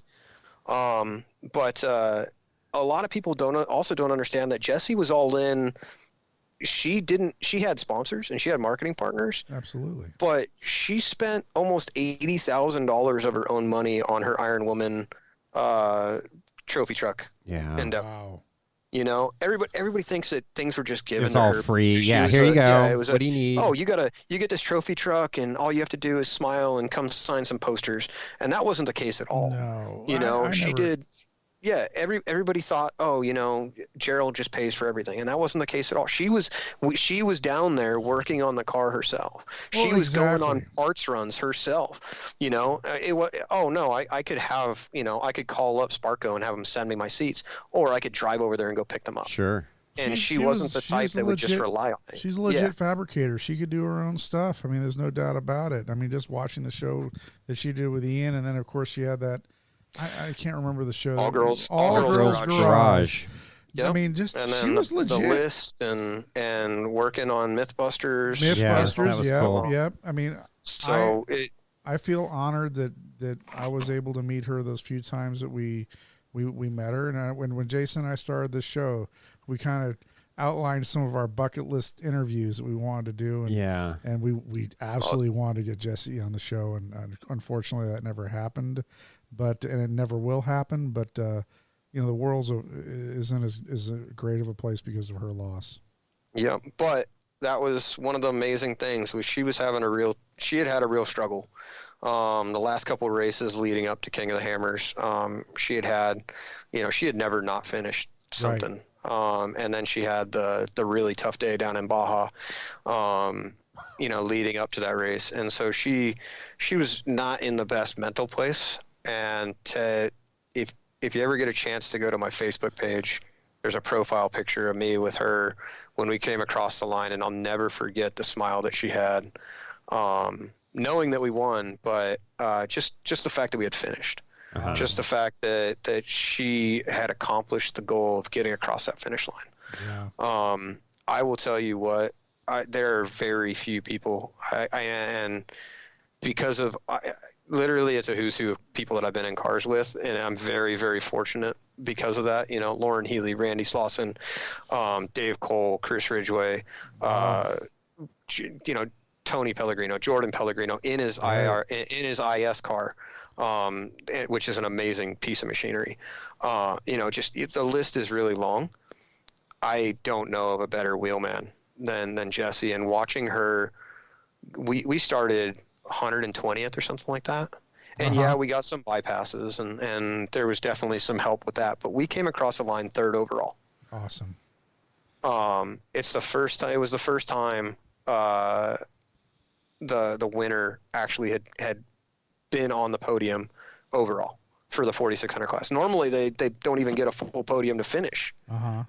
There's only been a couple years where they've actually had more than a full podium finish in time.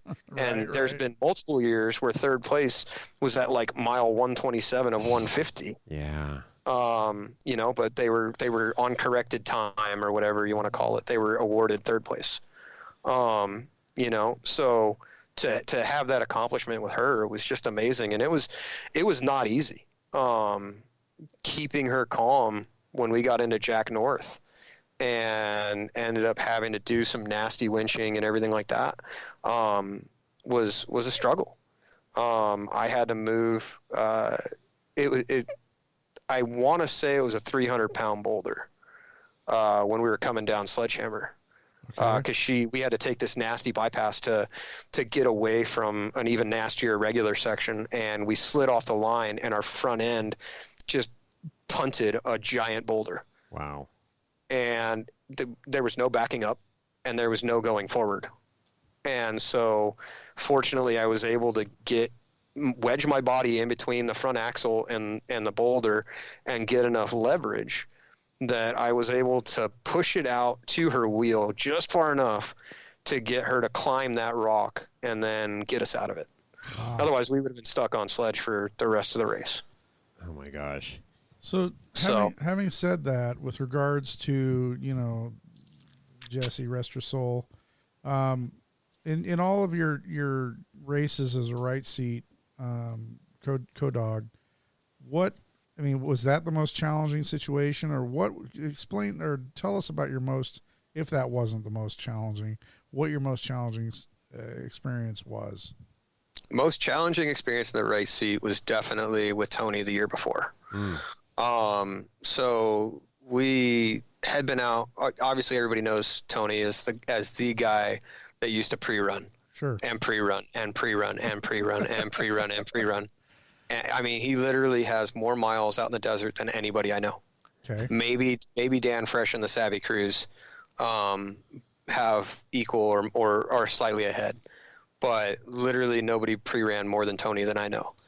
And so we were out there, but we made a shock package change between New Year's and King of the Hammers. Mm-hmm. We made the switch because Big Daddy Wayne had a contract with Fox and could only tune Fox shocks. Oh. And so we had to make the change from King to Fox. And that's kind of one of my little tidbits of information. If I can impart any wisdom to a team that's listening to this that wants to race King of the Hammers, if your car has not been tested and ready for a rebuild between Thanksgiving and Christmas, skip King of the Hammers. Yeah. I'm not trying to be an asshole when I say that. It's just, for the most part, there's very few teams that have the ability or have the finances or have the manpower to get a car race ready, dialed in. And I'm talking to race ready just to get a finish, not even end up on the podium. Mm-hmm. If you have not tested and tuned before Thanksgiving or at Thanksgiving weekend, and you haven't done a teardown before Christmas to do one last kind of shakedown and have the car back in the trailer ready to go 3 weeks before the race, you've set yourself up for failure. Yeah, we've seen it. And I know that there's teams that can do it, and there's all these teams that are just going to be listening to me telling me that I don't know what the fuck I'm talking about. But I will tell you right now that struggle that any team goes through, you can make it up to your marketing partners later on in the year with a finish, rather than just showing up and breaking at race mile 6 and wasting all of your money and time and resources. Yeah. Especially if you're not from the SoCal area. Right. If you have to drive more than 8 hours or 10 hours, think about all that lost time off of work. Think about all the lost time away from family. And King of the Hammers, they proved last year, if they can do it during COVID in the state of California, King of the Hammers is going to be here for a while. You're not going to lose your ability to do that race. It's not going to just magically go away. Well, so it was a nightmare to be chasing shock packages. We didn't get the pre-run in the race car. at King of the Hammers on the shocks until Tuesday before the race. Wow. So the week because of King? Yeah, the week of King of the Hammers. And we show up Thursday before the race. So we're out there for 9 days. Holy shit. Before the race. And we didn't get to actually go pre-run and put miles on the car until the day of qualifying. Yeah. And in qualifying, Tony ended up breaking a drive shaft. Came down on the jump wrong, hit the rock just wrong, spit the rear drive shaft. So he DNF'd. Wow. We started 113th place that year. Wow. And there was no 4,400. In 4,400, and there was no wind. Wow. So we fought dust the entire race. Yeah, you didn't have any clean air.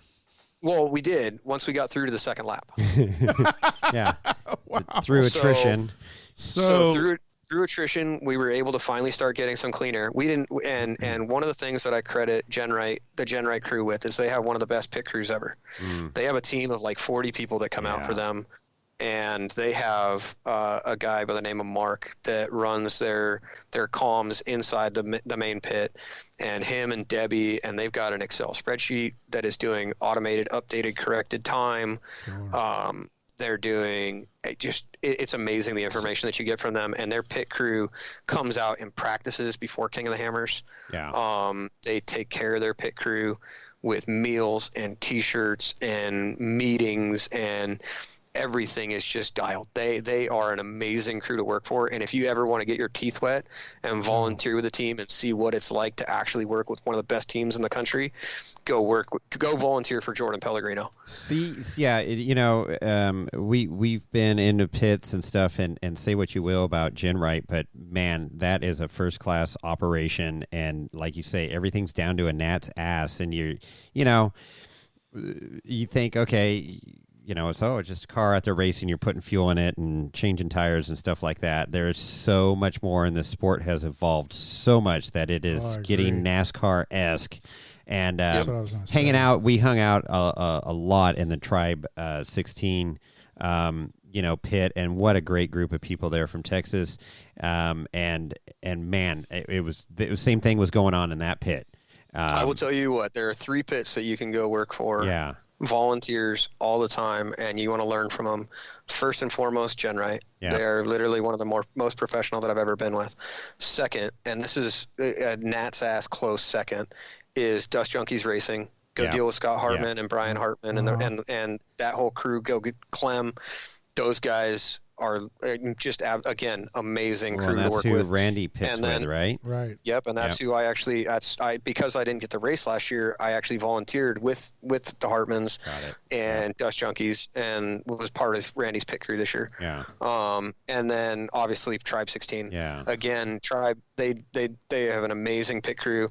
Adam and Matt and that whole crew. Yeah. And the thing that I love about Tribe is the after party. Like they are the best team when it comes to flipping that switch. Well, it's and that's like hospitality, you can go be a the part, Southern hospitality, exactly. Texas hospitality there.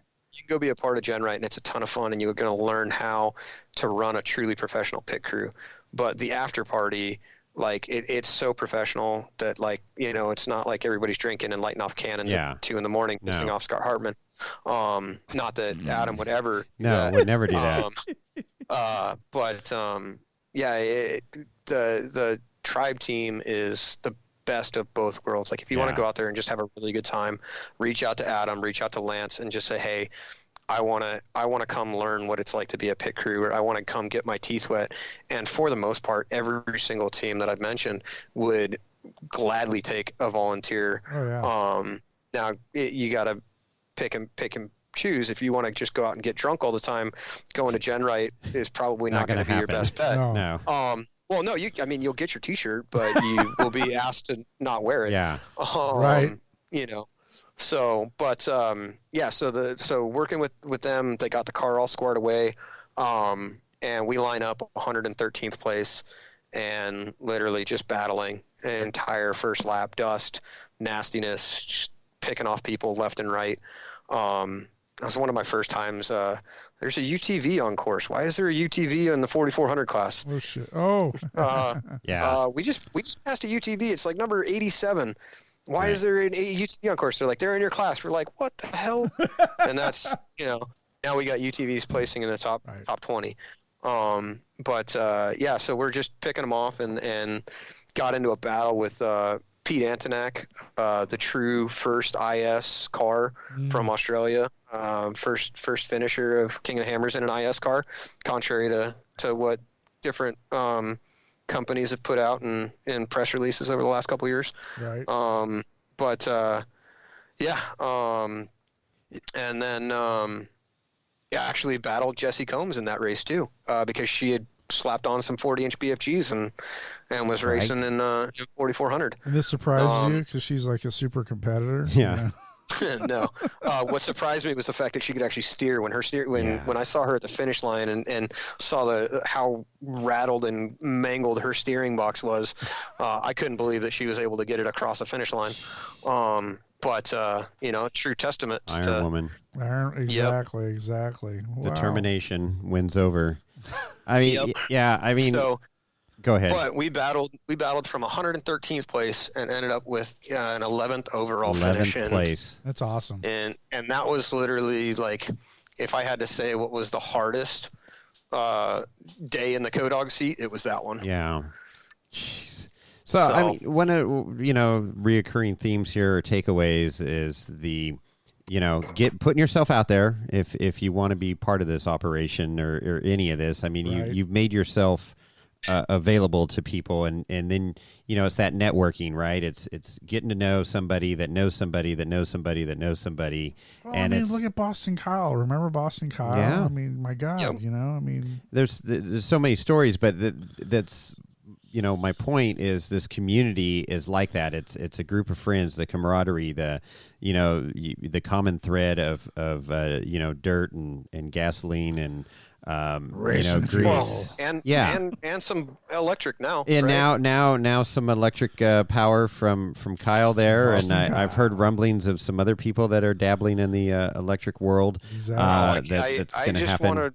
I need to make a phone call to Brad Lovell. Yes. And figure out what Ford is doing with this F-150 Lightning. I know. Because we need to have F-150 Lightning, and we need to get the Rivian R1T, and we need to get the Cybertruck, and we need to get those guys out there at King of the Hammers. Just no Lordstown, right? Yeah, Lordstown. Well, I mean, hey, we can let them get to race mile 4. Yeah, they can get 4 or 5, maybe 6. Wow. Nice. Hey, they might getting their shit kicked in by the ship box again would be perfectly fine. I love it. It's, right? It's so good. Exactly. Yeah, that Ford Lightning, I'm excited about. That might be my first electric vehicle if I ever dabble in the. You need to got it? You need No. to back away from Ford.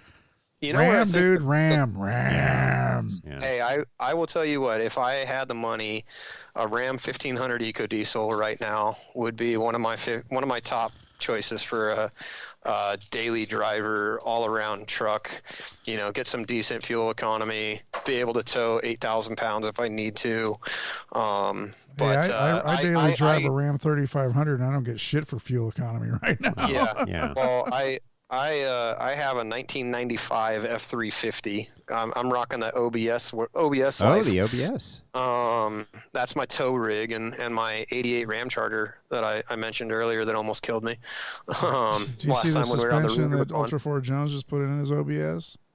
I haven't, but I've heard that there is basically a bolt-on kit that will put 05 Plus coil spring Super Duty axles into the OBS. Check out Ultra4 Jones' page. He custom built his whole rear end there. It's pretty badass. His shocks are more expensive than my whole Jeep. Yeah, an OBS for me, there's all these people that have the money to make their tow rig like their pre-runner and their chase truck. Mine just needs to be able to get my fun vehicles to wherever I need to be. That's why I have fun vehicles. The tow rig, I want it on the smallest set of tires with the best gearing to get me down the road at 65 miles an hour and do it reliably and do it for as cheap as possible, especially with the way diesel prices are going now. That's me. I've never modified my tow rigs, other than for comfort or, reliability. I want reliability and get down the road safely. Yeah. and like I actually had AFE, one of their lead engineers, is a good friend of mine, former 4600 competitor. Yeah. And they actually used my OBS to prototype their new 5-speed manual transmission exhaust. Oh. So I have a full 4-inch turbo back exhaust from AFE. I've got a chip, intake. I do need to do the intercooler. The 95 Power Stroke is a non-intercooled. So that's the only other like motor thing that I want to do. I don't need injectors. I don't need 900 horsepower. I don't need to be able to do 90 miles an hour with a trailer. Right. That's just dumb. I mean, there's guys that do it and all the power to them, but like that was gonna be my next none of the rant. tires are rated for it. None of our trailer tires are rated for 90 miles an hour fully loaded. Right. Jason's are rated for 88. Yeah. At how hot a temperature? No, And that's he's referencing Back to the Future. Yeah, Back to the Future. Hey, all this truck talk, off-roading talk, whatnot. I want to kind of circle back a little bit and kind of talk about your relationship with Dave Cole and how all that has developed and where it's at today. So, like I said, Dave Cole and I met at Carnage for the Cause. Uh-huh. We met when his brother fell and broke his nose on the woodpile pit that night. Is there alcohol involved? No, there was definitely no Mickey bombs and Mickey I mean, that was one of the things that the Tin Benders were known for. Were Mickey bombs and then what transitioned into Sobe bombs. Right. Until Retod lost a mustache and almost blew up his toy haul at Brand New Toy You Hauler. ever heard of Beto bombs? I have not. Yeah, you might want to stop by our camp one night. I don't know. They happen nearby our camp. What are they called? Beaver bombs? Beto, not Beaver. Beaver. I still remember when the AZ rock crawler guys took it up a notch. We were out there for Put Up or Shut Up one year, and these dudes had a 15-foot steel Mickey bomb like placement thing. Mm-hmm. It had like this cage that they built so they could put 5 or 6 bottles in at the same time. Oh boy. And they had a drill bit that was like the exact right hole size. Right. That's the key. It was amazing, but unfortunately you can't do a lot of that stuff anymore. And if you do, you're running the risk of catching the wrong side of the BLM. Right. You know, unless you're Cody Wagner.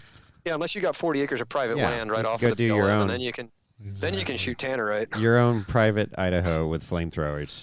Yeah. God and bless lakes. Cody Wagner. Yeah. Yep. Oh yeah. Living the dream. That's when I met Dave, and then I basically became a hang-around wannabe. I thought the Tin Benders were the coolest thing ever since sliced bread. God rest his soul, Krusty. Took me in and treated me as if I was, as if I belonged in the wheeling community, even though I didn't know anything. Mm-hmm. But you had a passion for it, and that's what showed. And that was it. Is I literally would find out on Pirate 4x4 that there was going to be a group of people out at the Hammers, and at the time I had a 1971 Volkswagen Squareback. And I would literally rally that thing down Boone Road at 60 miles an hour, blowing out all of the bushings and anything that was rubber, and with a cooler bouncing around in the back. Right. And I'd literally just go sleep in the back of that thing, or in the back of my mom's, Ford Explorer Sport or whatever I could do.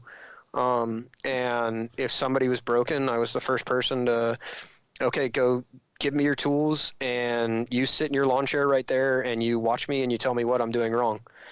And Dave Cole at the time didn't have a ton of money, but he always had a passion for making whatever he had work.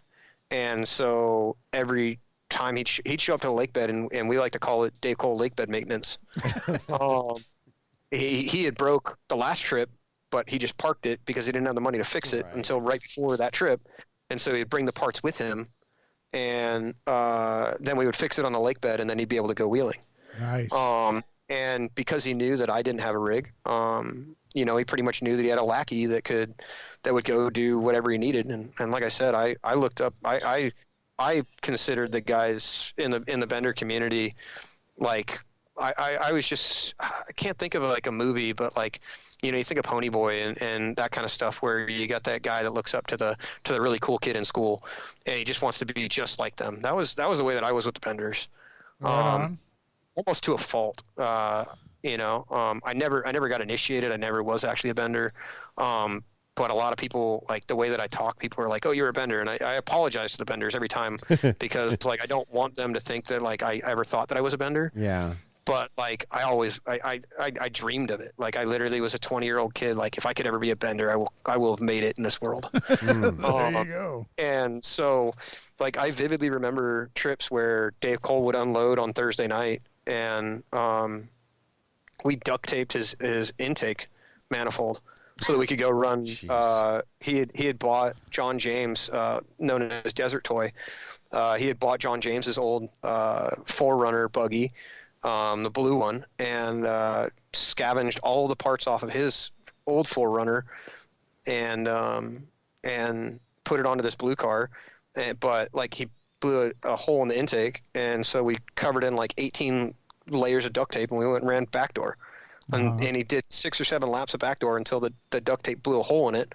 And I literally have a picture somewhere on my documents of Dave Cole looking through a hole of duct tape that he ripped off of his intake. Jesus. That same buggy, once we got the intake fixed, we blew the input on one of the doublers.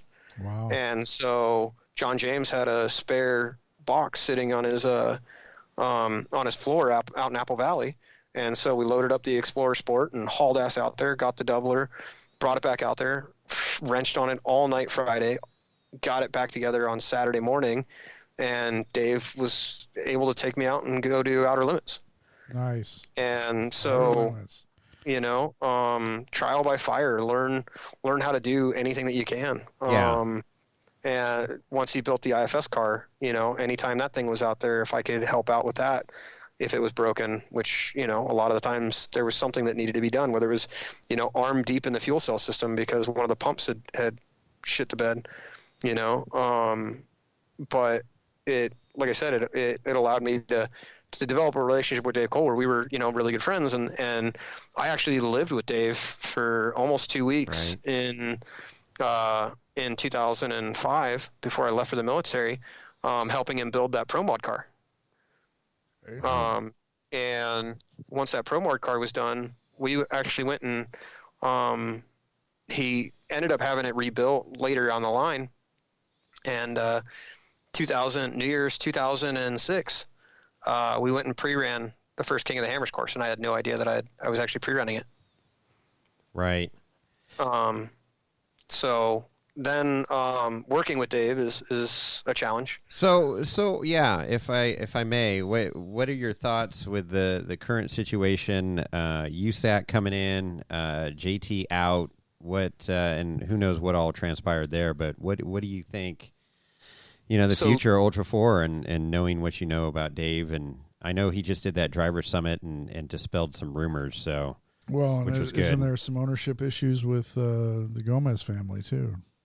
So losing JT is huge. Yeah. First and foremost, he was one of the most influential people in the entire rock sports, dating all the way back to XRA, dating all the way back to rock cross, and not the rock cross that happened at Trail Hero, the actual like legitimate original rock cross back in the early 2000s. Right. If you think four-wheel drive magazines, if you think dirt sports, what's one of the most iconic magazine pictures that you could think of? It's the JT arms crossed tube shark. Yeah. Okay. He is literally an icon in the sport, and if he doesn't end up in the Off-Road Hall of Fame, it would be a disservice to that sanctioning body. That man has been influential from Baja to Canada to Portugal to Australia, New Zealand. I mean, he's literally done anything and everything four-wheel drive and off-road. Okay. He was Brad Lovell's pit crew for short course and helped him get the rock donkey that became a pro light national champion. which I actually still have a hood. I have the hood from that race in Lucerne in my garage because I was actually helping Brad Lovell on that pit crew as well. Nice. But it, like literally JT, losing him is losing a pillar in the community. Yeah. So I don't know what happened. I don't want to speculate. I don't want to try to put words in anybody's mouth. I just know that not having him involved in official capacity is going to be a loss for Ultra4. It's going to be an interesting KOH 2022. Yeah, no doubt. It's going to be really interesting with USAC taking over all of race ops. One of the things that is, if anybody has ever been involved in King of the Hammers or listened to race ops, you know that Dave Cole is intimately involved in every single decision. Oh yeah. And it doesn't matter. Even the years that he had cancer, he was still trying to do as much as he could. You know, if he was at the event, he was making decisions. Mm-hmm. So I don't know what's in store for Ultra4, and I don't want to put my foot in my mouth. I don't have nearly the conversations that I had with Dave Cole back in the day, where I would be able to call him up and be like, "Hey, what the fuck's going on?" Yeah, right. You know, tell me what's going on. How can I help? What can I do? I will say this: I really hope that someday I get the chance to go back up and do announcing for the 4,400 race. As a racer, every single time especially the races that I haven't been involved in or actually raced, one of the most frustrating things is, oh, look, there goes Waylon Campbell. That's not even a Campbell chassis. Mm-hmm. Oh, look, they're coming down Wrecking Ball. No, that's backdoor, you fucking idiot. Right. And I know that the guys that are there are trying their hardest. Right. And I actually did get to help with the production behind the scenes the year that I raced with Dawson for the 4,400 car. Uh-huh. I raced with Dawson in 4,500, and then the next day I happened to see Alan Johnson. I was like, hey, I'm not doing anything. What can I do to help? And he's like, you want to go relieve Miles in the production trailer and give him some time off and just kind of feed them information? Uh-huh. And it was amazing to be able to sit there with 14 screens up and be like, okay, you need to go to screen 16 in 2 minutes because the leader, Josh Blyler, is coming through there. And then about 5 minutes later, you need to go to screen 7 because you're going to have one of the Campbells coming through there. And being able to help feed them that information was just absolutely amazing. Cool. So if I ever get the chance to help out Ultra4 Racing in any form or fashion, I hope that somebody, whether it's Miles, whether it's Pam, whether it's, now that Alan is no longer involved, because I'm sure you guys saw that announcement, Alan Johnson has stepped back into his old role at his old company, so he is no longer with Ultra4. And Scott Hartman is no longer with Ultra4 either. So there's been quite a bit of turnover. Quite a shakeup. That's where I was headed down this road. Yeah. I'm hopeful. I mean, if COVID can't ruin KOH, nothing will. No, well, that's true. I mean, it's got too much. I just don't want to see the NASCARization of it, and that seems to be with USAC coming in, and I've heard you guys mention that, and I really think that it's going to take. I don't see people being in the pits as the problem.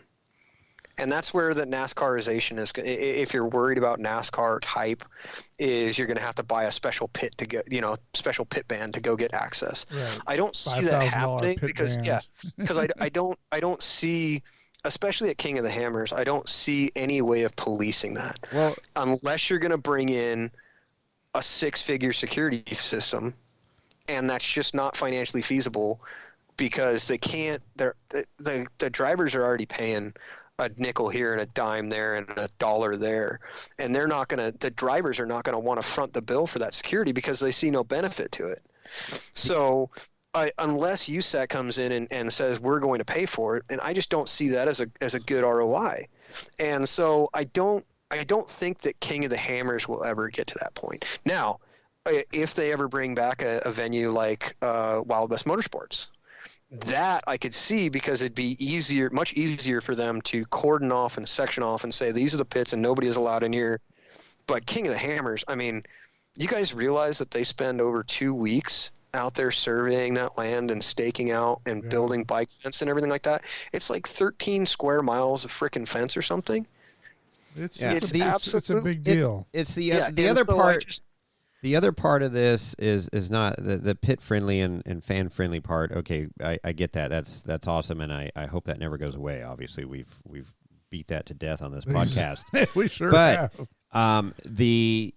The corporate America coming in now, as much as I love Ford, but now you've got guys that are influenced by corporate America, and corporate America means politics, and means you can't have this particular sticker or badge whatever, or you're going to run XYZ, you're going to do this, you're going to play by this rule book, and that's where I'm concerned more than anything.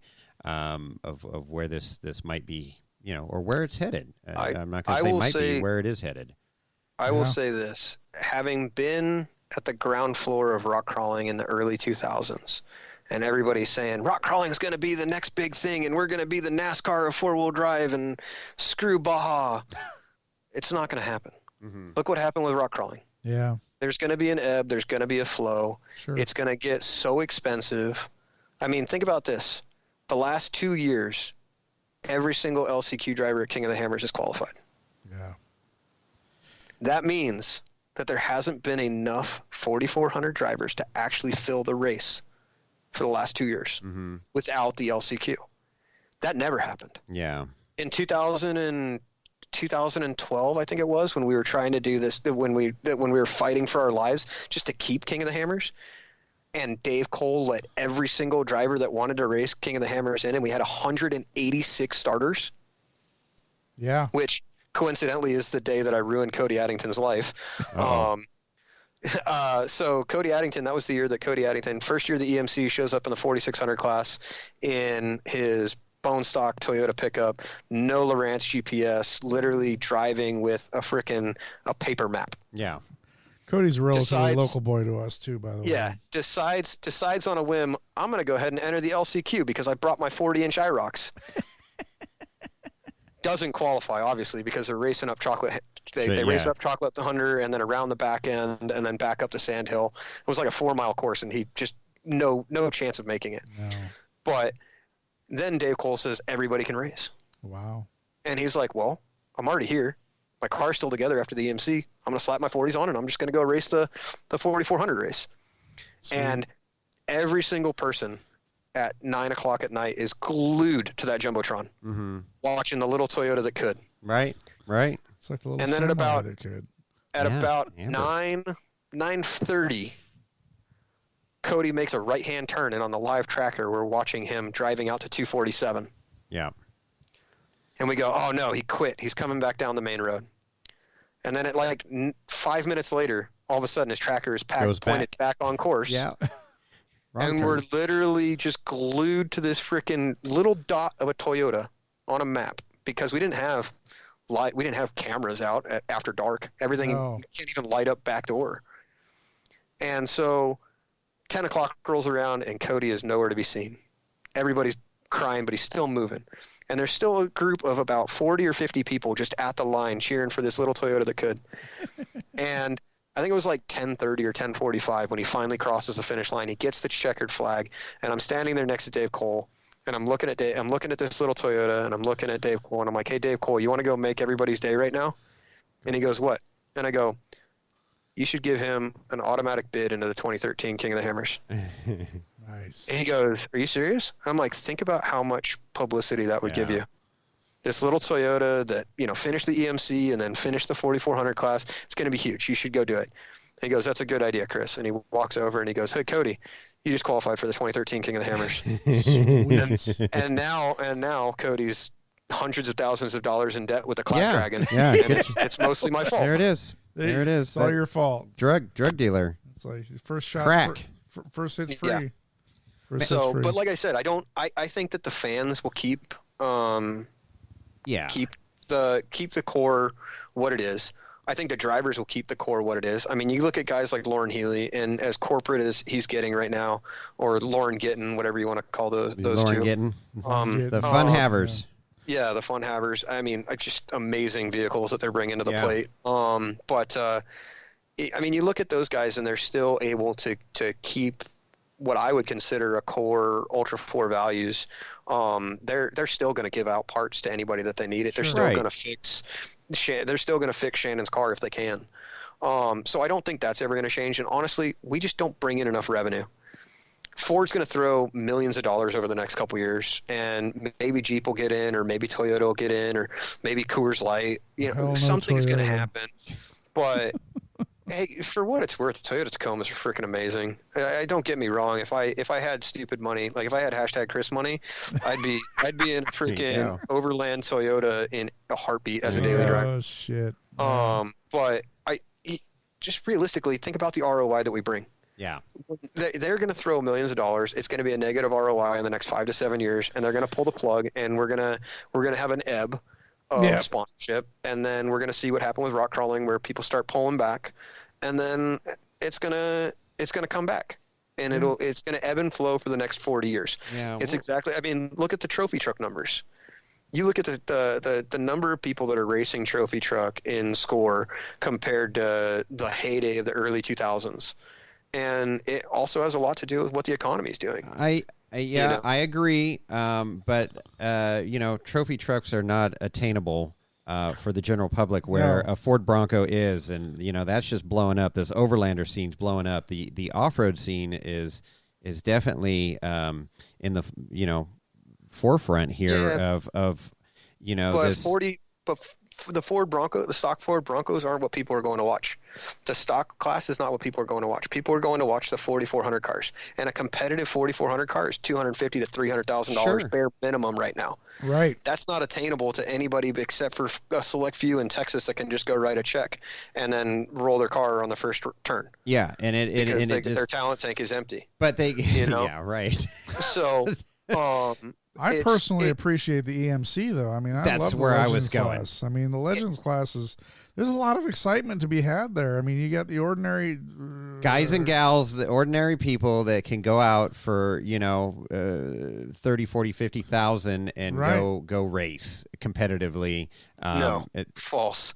When was the last time a $50,000 car won King of the Hammers or even a regional race? I'm saying going out and racing, though, but so. And that's where, are you talking competitive podium, or are you talking competitive get across the finish line with a checkered flag? My whole point, I'm not mentalities. Exactly. My whole point is that people can go not only cross over from being a fan to being a competitor, right? Being in this race series. So we talked about this before. It's like, okay, are you racing to win? Or are you racing to race? So those are two different. That's that line that you're drawing in the sand right now, and that's fine. Where I am coming from is the fan, the ultra fan that is super stoked on it and going, hey, I can go get my feet wet, dip my toe in the water of Ultra4 Racing, and be out there competing with these people that I looked up to. So that's the really cool aspect of this. You're not doing that in Indy. You're not doing that in freaking NASCAR, or Formula One. And maybe sprint cars, but that's about it. And that's what's really cool about Ultra4. Yeah, and that's my point. And that's where I think that corporate thing will never ever take hold. Is that you will always have that ability for the average Joe or Jane to jump into a race car if they have the checkbook. And I mean, realistically, and I got to correct myself, you can go get in a competitive car right now in 4,400 for under $100,000. Yep. Yeah. Brian Caparera has the 2-seat Campbell car. That I think he's asking $90,000, right? Yep. Which is ridiculously cheap for that car. Yep. And it might not get you a podium right now without you having a lot of time and behind the wheel and just being a phenomenal driver, and maybe having the right person in the right seat. But that could be a top 20 car easily with the right person. Sure. Yeah. Sure. And I will say right now, 4,800 I think is actually one of the most expensive to get into. To actually be a top 20 driver, you have to have a car that's $100,000. Yeah. Well, easily. I'm not disputing that. I mean, look at and there's guys that can do it cheaper because they're doing all their labor. But I mean, I'm nowhere near a fabricator. I'm nowhere near a fancy mechanic. All my stuff's Harbor Freight if I'm lucky. Literally, I rent my tools from Harbor Freight because I can't afford even the Lowe's brand. But I will say right now that to be competitive in 4,400 or 4,800, Ultra4 Jones is building his own car basically, right? Yeah. After he's got the chassis and the roller. Right. But if he even charges himself $50 an hour, which is a third of what a decent fabricator right now charges, if he's to add up all of the hours that he puts into it, I guarantee he's going to be 30, 40 grand into it. And yeah, that's, you can say, oh, well, I saved 30 or 40 grand, but you still spent 30 or 40 grand because that's time away from your family. That's time away from your job. That's time away from your other, you know, and, you know, God bless guys like Mike Johnson, went from, you know, one of the most, he's actually I think he's the most finishing driver in EMC history. You know, placing never outside of the top 10 except for the 1 year that he DNF'd. And he does it all out of a 2-car garage in Orange County. Yeah. While his kids are playing soccer. Oh yeah, it's true. And so, but you think about that time away from family, the time away from your job, and everything like that. It still costs money. Of course.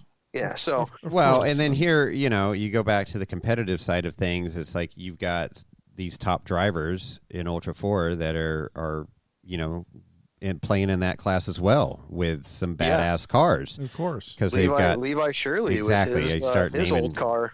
Yeah. So. And I will say right now that even if the 4600 cars race the exact same race course as the 4800s this year, I think that Brad Lovell's Bronco is going to place in the top 3.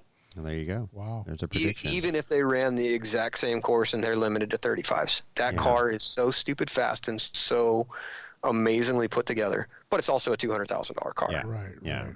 You know? Well, so I think that I personally love where Ultra 4 is going. Mm-hmm. I think that it's great for the fans. I think it's great for the drivers. I wouldn't mind a little bit more corporate.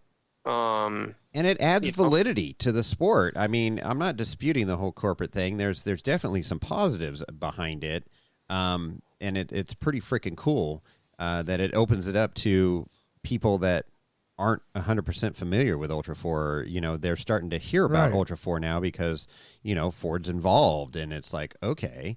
But I will tell you right now, I used to fly with King of the Hammers attire all the time. Anytime I was on a plane, anytime I was driving long distance, I would make sure that I was always in a King of the Hammer shirt or something, something that was Ultra 4 related. And up until about 2 years ago, not a single person had ever walk up to me and go, "Oh, you know what King of the Hammers is?" Right. Yeah. I will tell you right now, the last 2 years, probably maybe 3 years ago when they did the big NBC Sports. The TV I think show. it was the big TV show. I think that was 2019. Yep. Yep. It was 19. That was when it started getting that I felt like that validity was there, where you couldn't, you know, when I walked into Home Depot randomly wearing you know, 4421 old school shirt and somebody go, "Hey, you know Eric Miller?" Yeah. They'd be like, "Well, yeah, I actually known him since, you know, Jellicoe back in the We Rock days when he was, you know, driving a stock class yellow Jeep." So, it's getting recognized. It is. It is absolutely. I mean, I wear my King of the Hammers face mask because we are in that COVID era, and I walk into places like, "Oh man," and people still recognize you too. They still look at me. Yeah, get out of my store. You carry around a Sharpie, don't you, Chris? Get out of my for store. autographs? Well, it's more they just asked me to leave their store. I don't know what that's all about, but whatever. Hey, Chris, we've being a right seat driver is nobody knows me. Yeah. I'm not even kidding. Like you think about, okay, besides maybe Jason Berger, what was Eric Miller's co-driver? Oh God. What was Randy Slosson's co-driver when it wasn't his brother? You know, who co-drove with Lauren Healy any of the years that he won? It's shake and bake, man. Shake and bake. I'm like the right seat driver of Wheeling Wine and Whiskey. Nobody knows me, so you know it's all good. Well, for Chris money. Yeah. You know, I mean, you talk about recognition. I was actually, I wasn't recognized, but I was in a store in the routine of my work, and I noticed a guy standing behind the counter with somebody that worked there that had a Wheeling Wine and Whiskey koozie. And I'm like, "Oh, that's right." Like, "Where'd you get that koozie?" He's like, "Oh, it's the King of the Hammers," and they're just handing them out. I'm like, "No shit." It's like, "Do you know who I am?" He's like, "Who are you?" And I said, I'm the co-host of Wheeling Wine and Whiskey. He's like, no shit. And I was like, no shit. So anyway, That's funny. I will say I am really looking forward to bringing a bottle of something good to this year and sitting down with you guys around the campfire somewhere. Well, hopefully I'm drinking by then. You better be. Well, I mean, even if you're not drinking, I can still drink. No, I think December 25th. I'm looking for new drinking partners, by the way. Jason's been just getting me drunk tonight, just so, whatever. So. Yeah. God, I wish that getting drunk was a thing that I could do. A tolerance of college at UC Santa Barbara and then the Navy. I mean, I literally alcoholics on the autism spectrum is all that we are in the nuke world. We literally operated the reactor. I was so smashed down in San Diego. We had a big thing happen with some salt water that we needed to take care of, and and literally somebody had re-enlisted that night, and there was 3 people left on the boat, and the rest of us went to go celebrate this re-enlistment, and we got a phone call at 1 a.m. saying, you guys all need to come back. Things have gone bad. And we're like, we've been drinking for 8 hours straight. Uh-oh. And so we had to spend the next 2 days dealing with it, still hungover. Oh, jeez. Wow. And some of us were still drinking because, private stashes. Yeah. On that note, Yeah. Chris, so what is your go-to, Chris? I would ask, but this is Wheeling Wine and Whiskey. So yeah, we need to have a quick brief chat. So did you listen to the episode where we talked about we did the drinking, the tasting? We did tasting up at Meadow Lake. We did blind tasting. The blind tasting. We did 2 segments. So unfortunately, I have been podcast averse for the last 3 weeks because of COVID. So I haven't been driving to work. So I don't get my time in the car. So I haven't been able to listen to that one. Okay. I think the last one that I was on, I'd have to bring it up, but I think it was the one right before that actually. But I do need to listen to that one. It's a great episode. We first it was a bonus episode. It was a bonus September episode. 4th. September 4th. Yeah. I mean, my go-to. It's always gonna be Old Elk at this point in time. Is one of my number ones, and Jason tonight. So I had Glenlivet tonight, and I've been picking his pours here. Hancock Reserve, and what was my last pour? It was slow. Oh, it was the slow distillery. The Ultra4 Jones Slow. Yeah, the rye, right? Yeah, this was the Rod and Hammer's rye, which I am dying to try. Dude, literally, because it's a little on the hot side. I'm before gonna say that right now. Well, yeah, it's 90 or 80 proof, which shouldn't be. But it's spicy because it's a rye. But I have been gravitating I was gravitating towards ryes prior to putting the pause button on. But because you've been doing all the old fashions and the Manhattans. No, Manhattans. Right. Love the Manhattans. So, but Old Elk is my go-to. I mean, I've got probably 6 bottles of Old Elk here on my shelf here, and I have all the various flavors. And of course, if I get home from work on a Friday afternoon after a rough week at work, I just go to the old standby, the Jack and Coke. Nice. I don't have any old. Okay, Jake Calloway.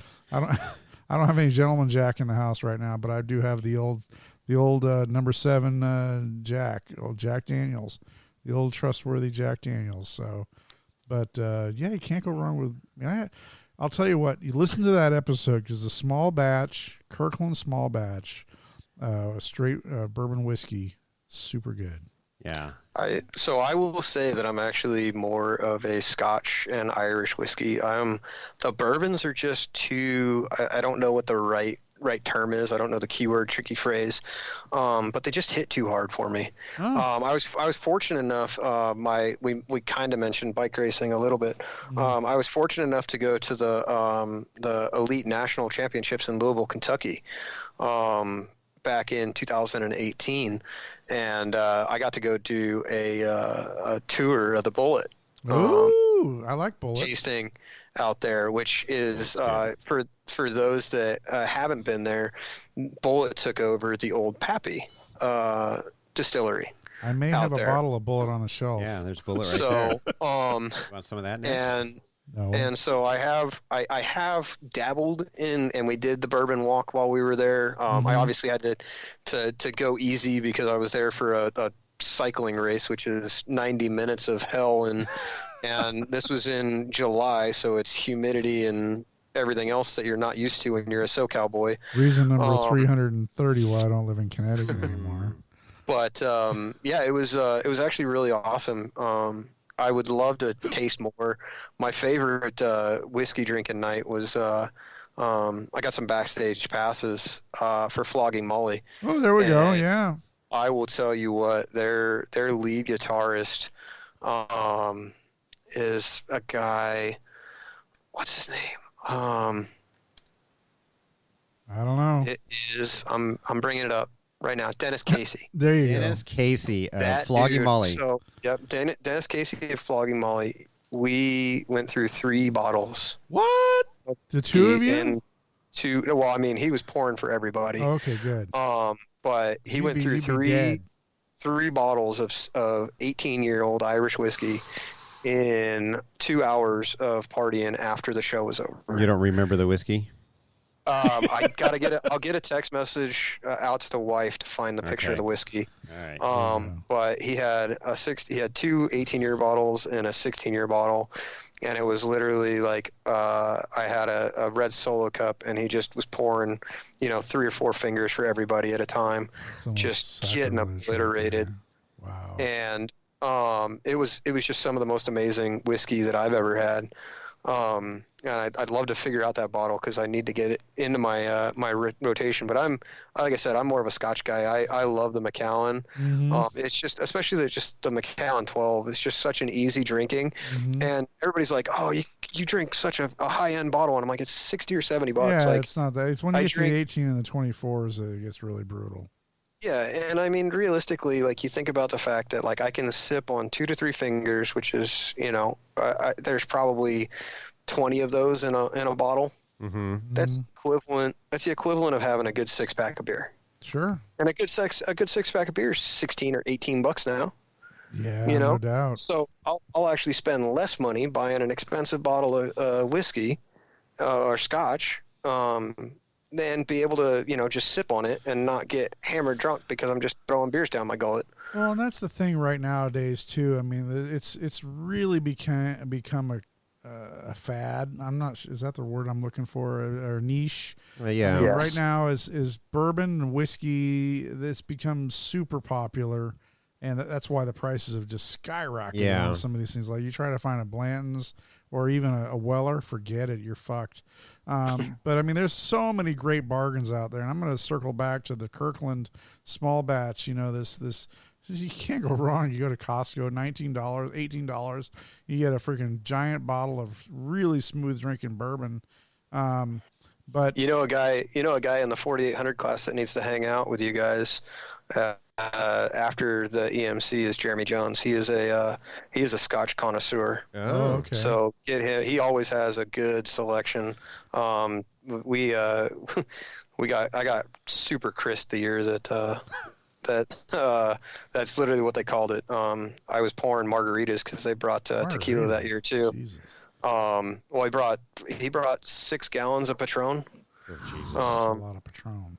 Yeah, and I pour about 4 shots of tequila into a margarita for myself, and I had about 6 of them in 3 hours. Yeah, I'm so not a huge tequila fan, but I know that in an upcoming episode we're gonna have a nice treat. We have somebody shipped us a box of something to taste of an Irish whiskey that is kind of new on the market, so I'm looking forward to that. But, I will make this promise. I will have whatever the 18-year was that I drank with Dennis Casey. I will have it on the lake bed for you guys at King of the Hammers this year, and we'll be able to. Well, it's not even a party. It's just come out, hang out. Yeah, we're just hanging out. And, that's what we do. Exactly, right. And we'll be able to record a podcast, and I should be. And hopefully we'll be able to record a podcast where I get to say that I have completed my 5th of 5 classes. Classes. So you're the golf carts have eluded you. You doing golf carts this year? Yeah, the golf carts have eluded you. I am not working with any teams yet, but one of the few like little laurels that I can rest my hat on is I am one of the only people I if there are people that have done this, I am just unaware. But I am one of the few people that has a finish in every active class at King of the Hammers, Correct. except for the UTVs. Yeah. Now I didn't ever get to race 4700, which I don't even know if you guys have been around long enough to know what 4700 is. But I didn't get to race 4700, and it's no longer a class.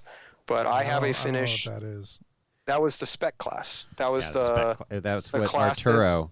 that was the Arturo's class car. that. So the Mopar cars. Yeah. Yeah, it was the class that Jessi got her first win in. It's the class that it's the car that Vaughn Gittin Jr. started his King of the Hammers racing in. And it was an active it was an active class for about 3 years. And then it just became financially unfeasible for Dave. So the cars got sold off. Sweet. But I have a finish. I have a first place in 46, a third place in 45, an 11th place in 44, and a 17th place in 48. 48. And so the only class that I don't have a finish in is UTV. So if you have anybody out there that is listening that is in a 4900 class that is looking for a co-driver that has the looking for a golf buddy. I mean, riding the golf cart. I mean, looking for somebody that can give you the yardage to the next hole and make you avoid the sand traps. What's your handicap? About a -7. I don't know if that's good or not. That's really good, actually. Holy shit! You should be on the tour. Okay, then maybe it's plus 27. No, plus is like it's super good. That's PGA Tour stuff. That's I will say that good. before I hurt my shoulder, I was shooting bogey golf. Well, that's whatever good. that is. Fuck, I was man. also playing 5 times a week because I didn't have anything else That's to like do, and it's the only Jason. place. That's all he does. Well, is when play you can, golf. when you're in the military and you need some place that you can legally drink and drive, it's the only thing that you can do. So Lorenzo is taking notes over here, and he's shaking his head that he might know somebody. So he's on it, and let's see if we can find you a right seat in There a you golf go. cart at KOH 2022. Lorenzo just fell over. but- I think he's drunk. Yeah, well, Hey, he's if giving you- us if the you wrap-up haven't- sign here. Yeah, well, we've been going at it for. I mean, this might actually end up longer than the Jake Calloway. We have to. But I will say that you guys should also reach out to the Wicks and ask them what good news they got based on a podcast that I listened to. Oh, there you go. Yeah. They might have some interesting news coming towards them for 2022. Really? One of the things that I try to do is I literally try to help out any team that I can.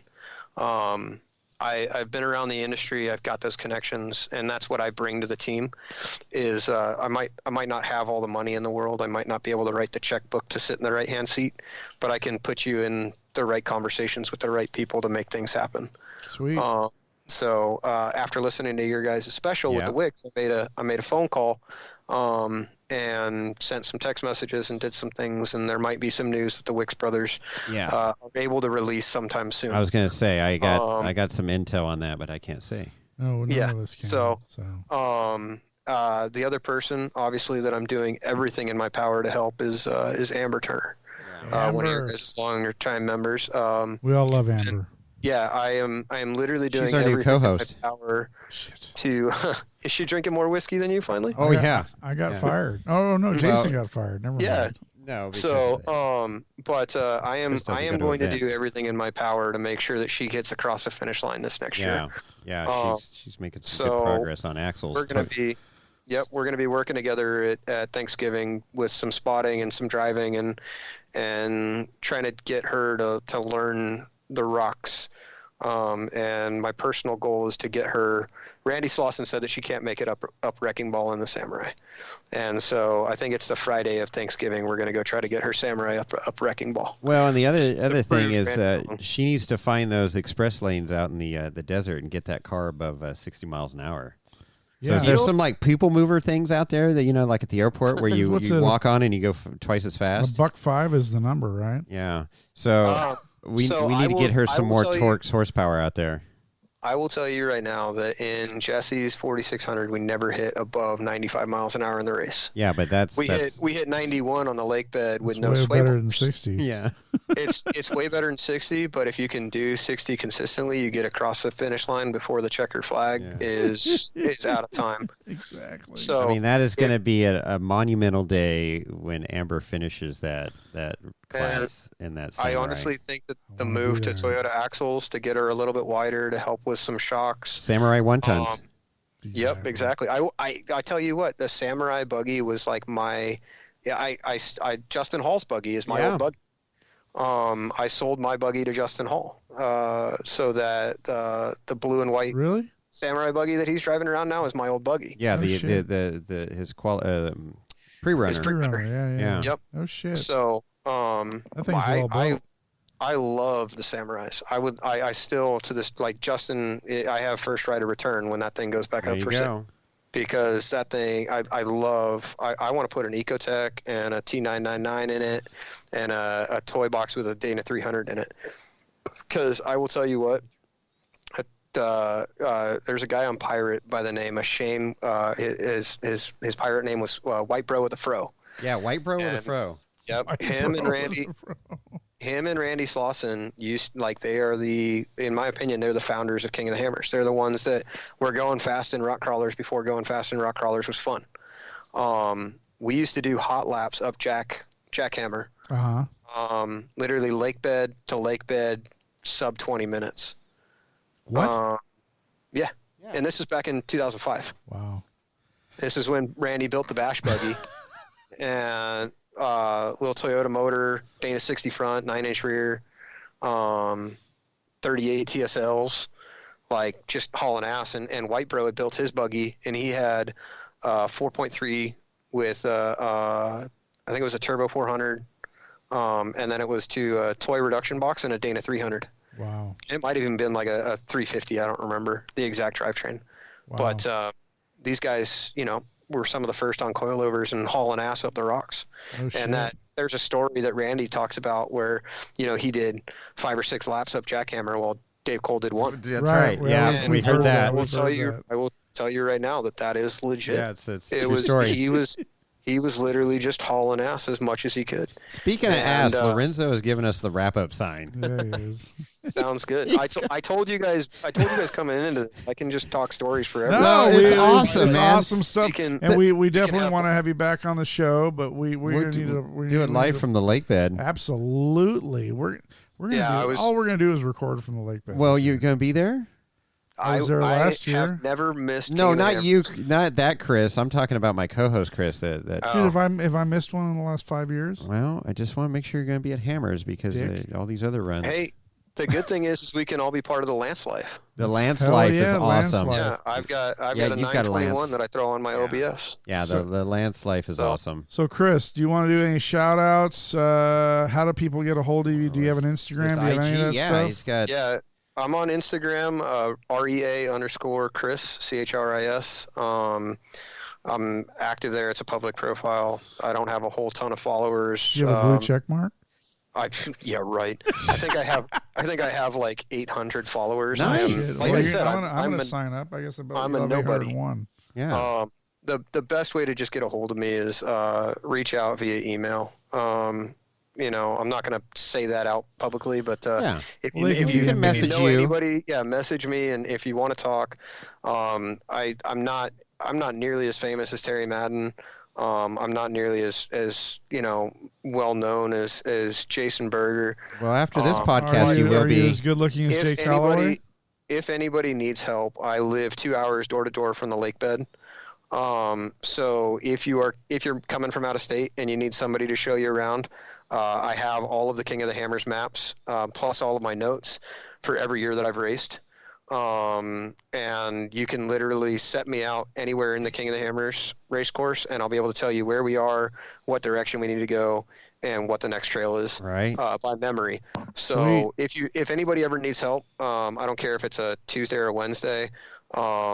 If you're going to be out at the lake bed and you're pre-running and you want somebody to come out there and kind of give you any pointers, I don't charge anything. Literally, it's I'll we'll show work up for beer. I mean whiskey. You joke, but I don't even charge that. Okay. I will literally come out, and I have a helmet and a fire suit and a head and neck restraint and all my safety gear. And if I can help one team get across the finish line, that's just a win in my book. Awesome. Yeah. And I don't care whether it's GPS notes. I don't care whether it's how to actually operate a GPS. I don't have lead nav experience, but if you need like Jimmy Jack, him and his wife, the year that they won, I changed their GPS for them in the start line so that they could actually see all of their notes, because Amy couldn't read anything because it was so small, and I knew the trick on their GPS how to change the text size. Oh, good.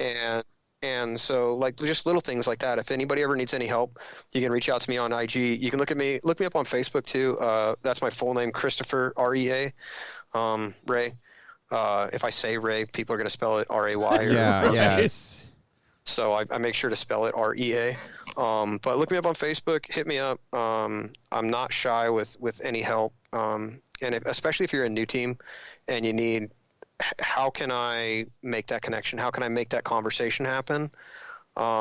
Just reach out and let me know. And if you're coming from out of town and you need some pointers on, because the rocks in Johnson Valley are different. I mean, you guys have wheeled Trail Hero, you've wheeled the Rubicon and Fort Ice and everything like that, and the rocks and the trails in Johnson Valley they're different. The way that they react when you're in the car is different than anywhere I've ever wheeled, and I'm talking Australia rocks and East Coast rocks and everywhere that I've raced and wheeled. It's just a different, and you don't know what you don't know until you have somebody that goes, "Oh yeah, did you feel that?" and so, knowing that and knowing where the little bypasses are, like on aftershock, so that you don't end up, all on that your seat lid. time. Yep. Yeah. All that seat time. So if anybody that's needs any what help, Yep. Reach out to Chris. He'd be certainly happy to help you out. And yeah, I'm awesome. excited that you're working with Amber, and man, would love to see her get across that finish line. Hell yeah! So fingers crossed. Oh, they are. They are. Fingers, toes, and eyeballs. Whatever. She's got the drive and determination. Just need to get that vehicle up to speed a little bit more, exactly. and any kind of help she can get, that will be awesome. Well, Chris, thank you for your time here. Man, covered a lot of ground. Yes, we got some great insight on some KOH, just Ultra4 in general, the characters of Ultra4, and what goes on. I mean, there's so many stories, and it's great to hear yours. So with that, I think we're going to wrap it up. Yeah. Thank you, and we will definitely be circling back with you here in the future. We'll be hooking up at KOH for sure. I am looking forward to having a bottle in hand and not doing this via Skype. There you Absolutely go. Perfect. Not. All right. Perfect. Right on. Thanks, Chris. Appreciate it. All right. Take All care. right. You guys have a great rest of the night. You All too. Okay, there we go. How about that? That was an earful there. Woo! I told you, I warned you. Some good nuggets in there. Man, I just God, what's it? Less than 90 days, man. We're gonna be on the lake bed. KOH 2022. Boy, doesn't that sound weird? We're gonna be posting fucking Boone Road or Boone love Boone Road. Love Boone Road. Can't wait to get on Boone Road. Can't wait to get on Boone Road. Fucking Boone 7 days Road. later. Fucking Boone Road. I'm just hoping I can spend 7 whole days there, man. I mean, Well, yeah, you're gonna have to figure that out, because this is the premier I know off-road hardest one-day race in off-road history here. So well, things have changed in my work. Well, world, whatever, so you gotta figure it out. You I'll gotta figure it see out. your future, be your future, Danny. There it is. Caddyshack, right So, there. yeah. Well, this was great. Another, like I say, insights and fun stories abound here, and I'm sure there'll be some more in the future with Chris. But well, I mean, that's as we delve into the ultra, we continue to burrow into and insinuate ourselves into the Ultra4 world, we keep getting more and more insider information Yeah, how about the stories with Jessi and stuff? I mean, that's cool. That, to look back now, for him to look back and have spent that quality time in the car with Jessi racing KOH. I mean, that's oh my God, freaking phenomenal. Absolutely. Lauren Healy, as he talked about there. I mean, it goes on and on. So we'll see if we can get him a golf cart ride. That'll be awesome. Yeah, and looking forward to it. Yeah, for sure. How you got anything else there before we get into our bid our dues? No, I've got some stories, but I this episode's so long. I just don't know. Incredibly long. One of the teasers is our Black Friday episode is coming up, and we've got some fun ideas that we'll share here soon. And yes, you don't want to miss that one. You don't want to miss any of our episodes, but that one's going to be a good one. And eventually we'll bust open. Teed up to be a good one. Bust open some of this box. The box. Yes, you got a box from a distiller that we actually interviewed on this podcast, and we'll leave it at that. There you go.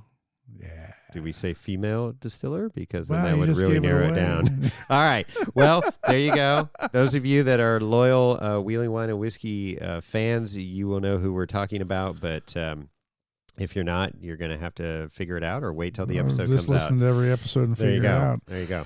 So if you want to get a hold of Jason or I, you go to Jason or Chris at wheelingwineandwhiskey.com. If you want to get a hold of Jason, because he runs the IG page, that's just at Wheeling Wine and Whiskey. At Wheeling Wine and Whiskey. Who's been drinking? Maybe I have. Wheeling Wine and Whiskey. And don't forget, the holidays are coming up. Go to our merch page and buy some stuff for your loved ones, because we love when you spend money on us. Yes. Look for an IG post with some specials, some holiday specials coming up. Hopefully, next couple of days. Anyway, on that note, you got anything else? Nope. We're out.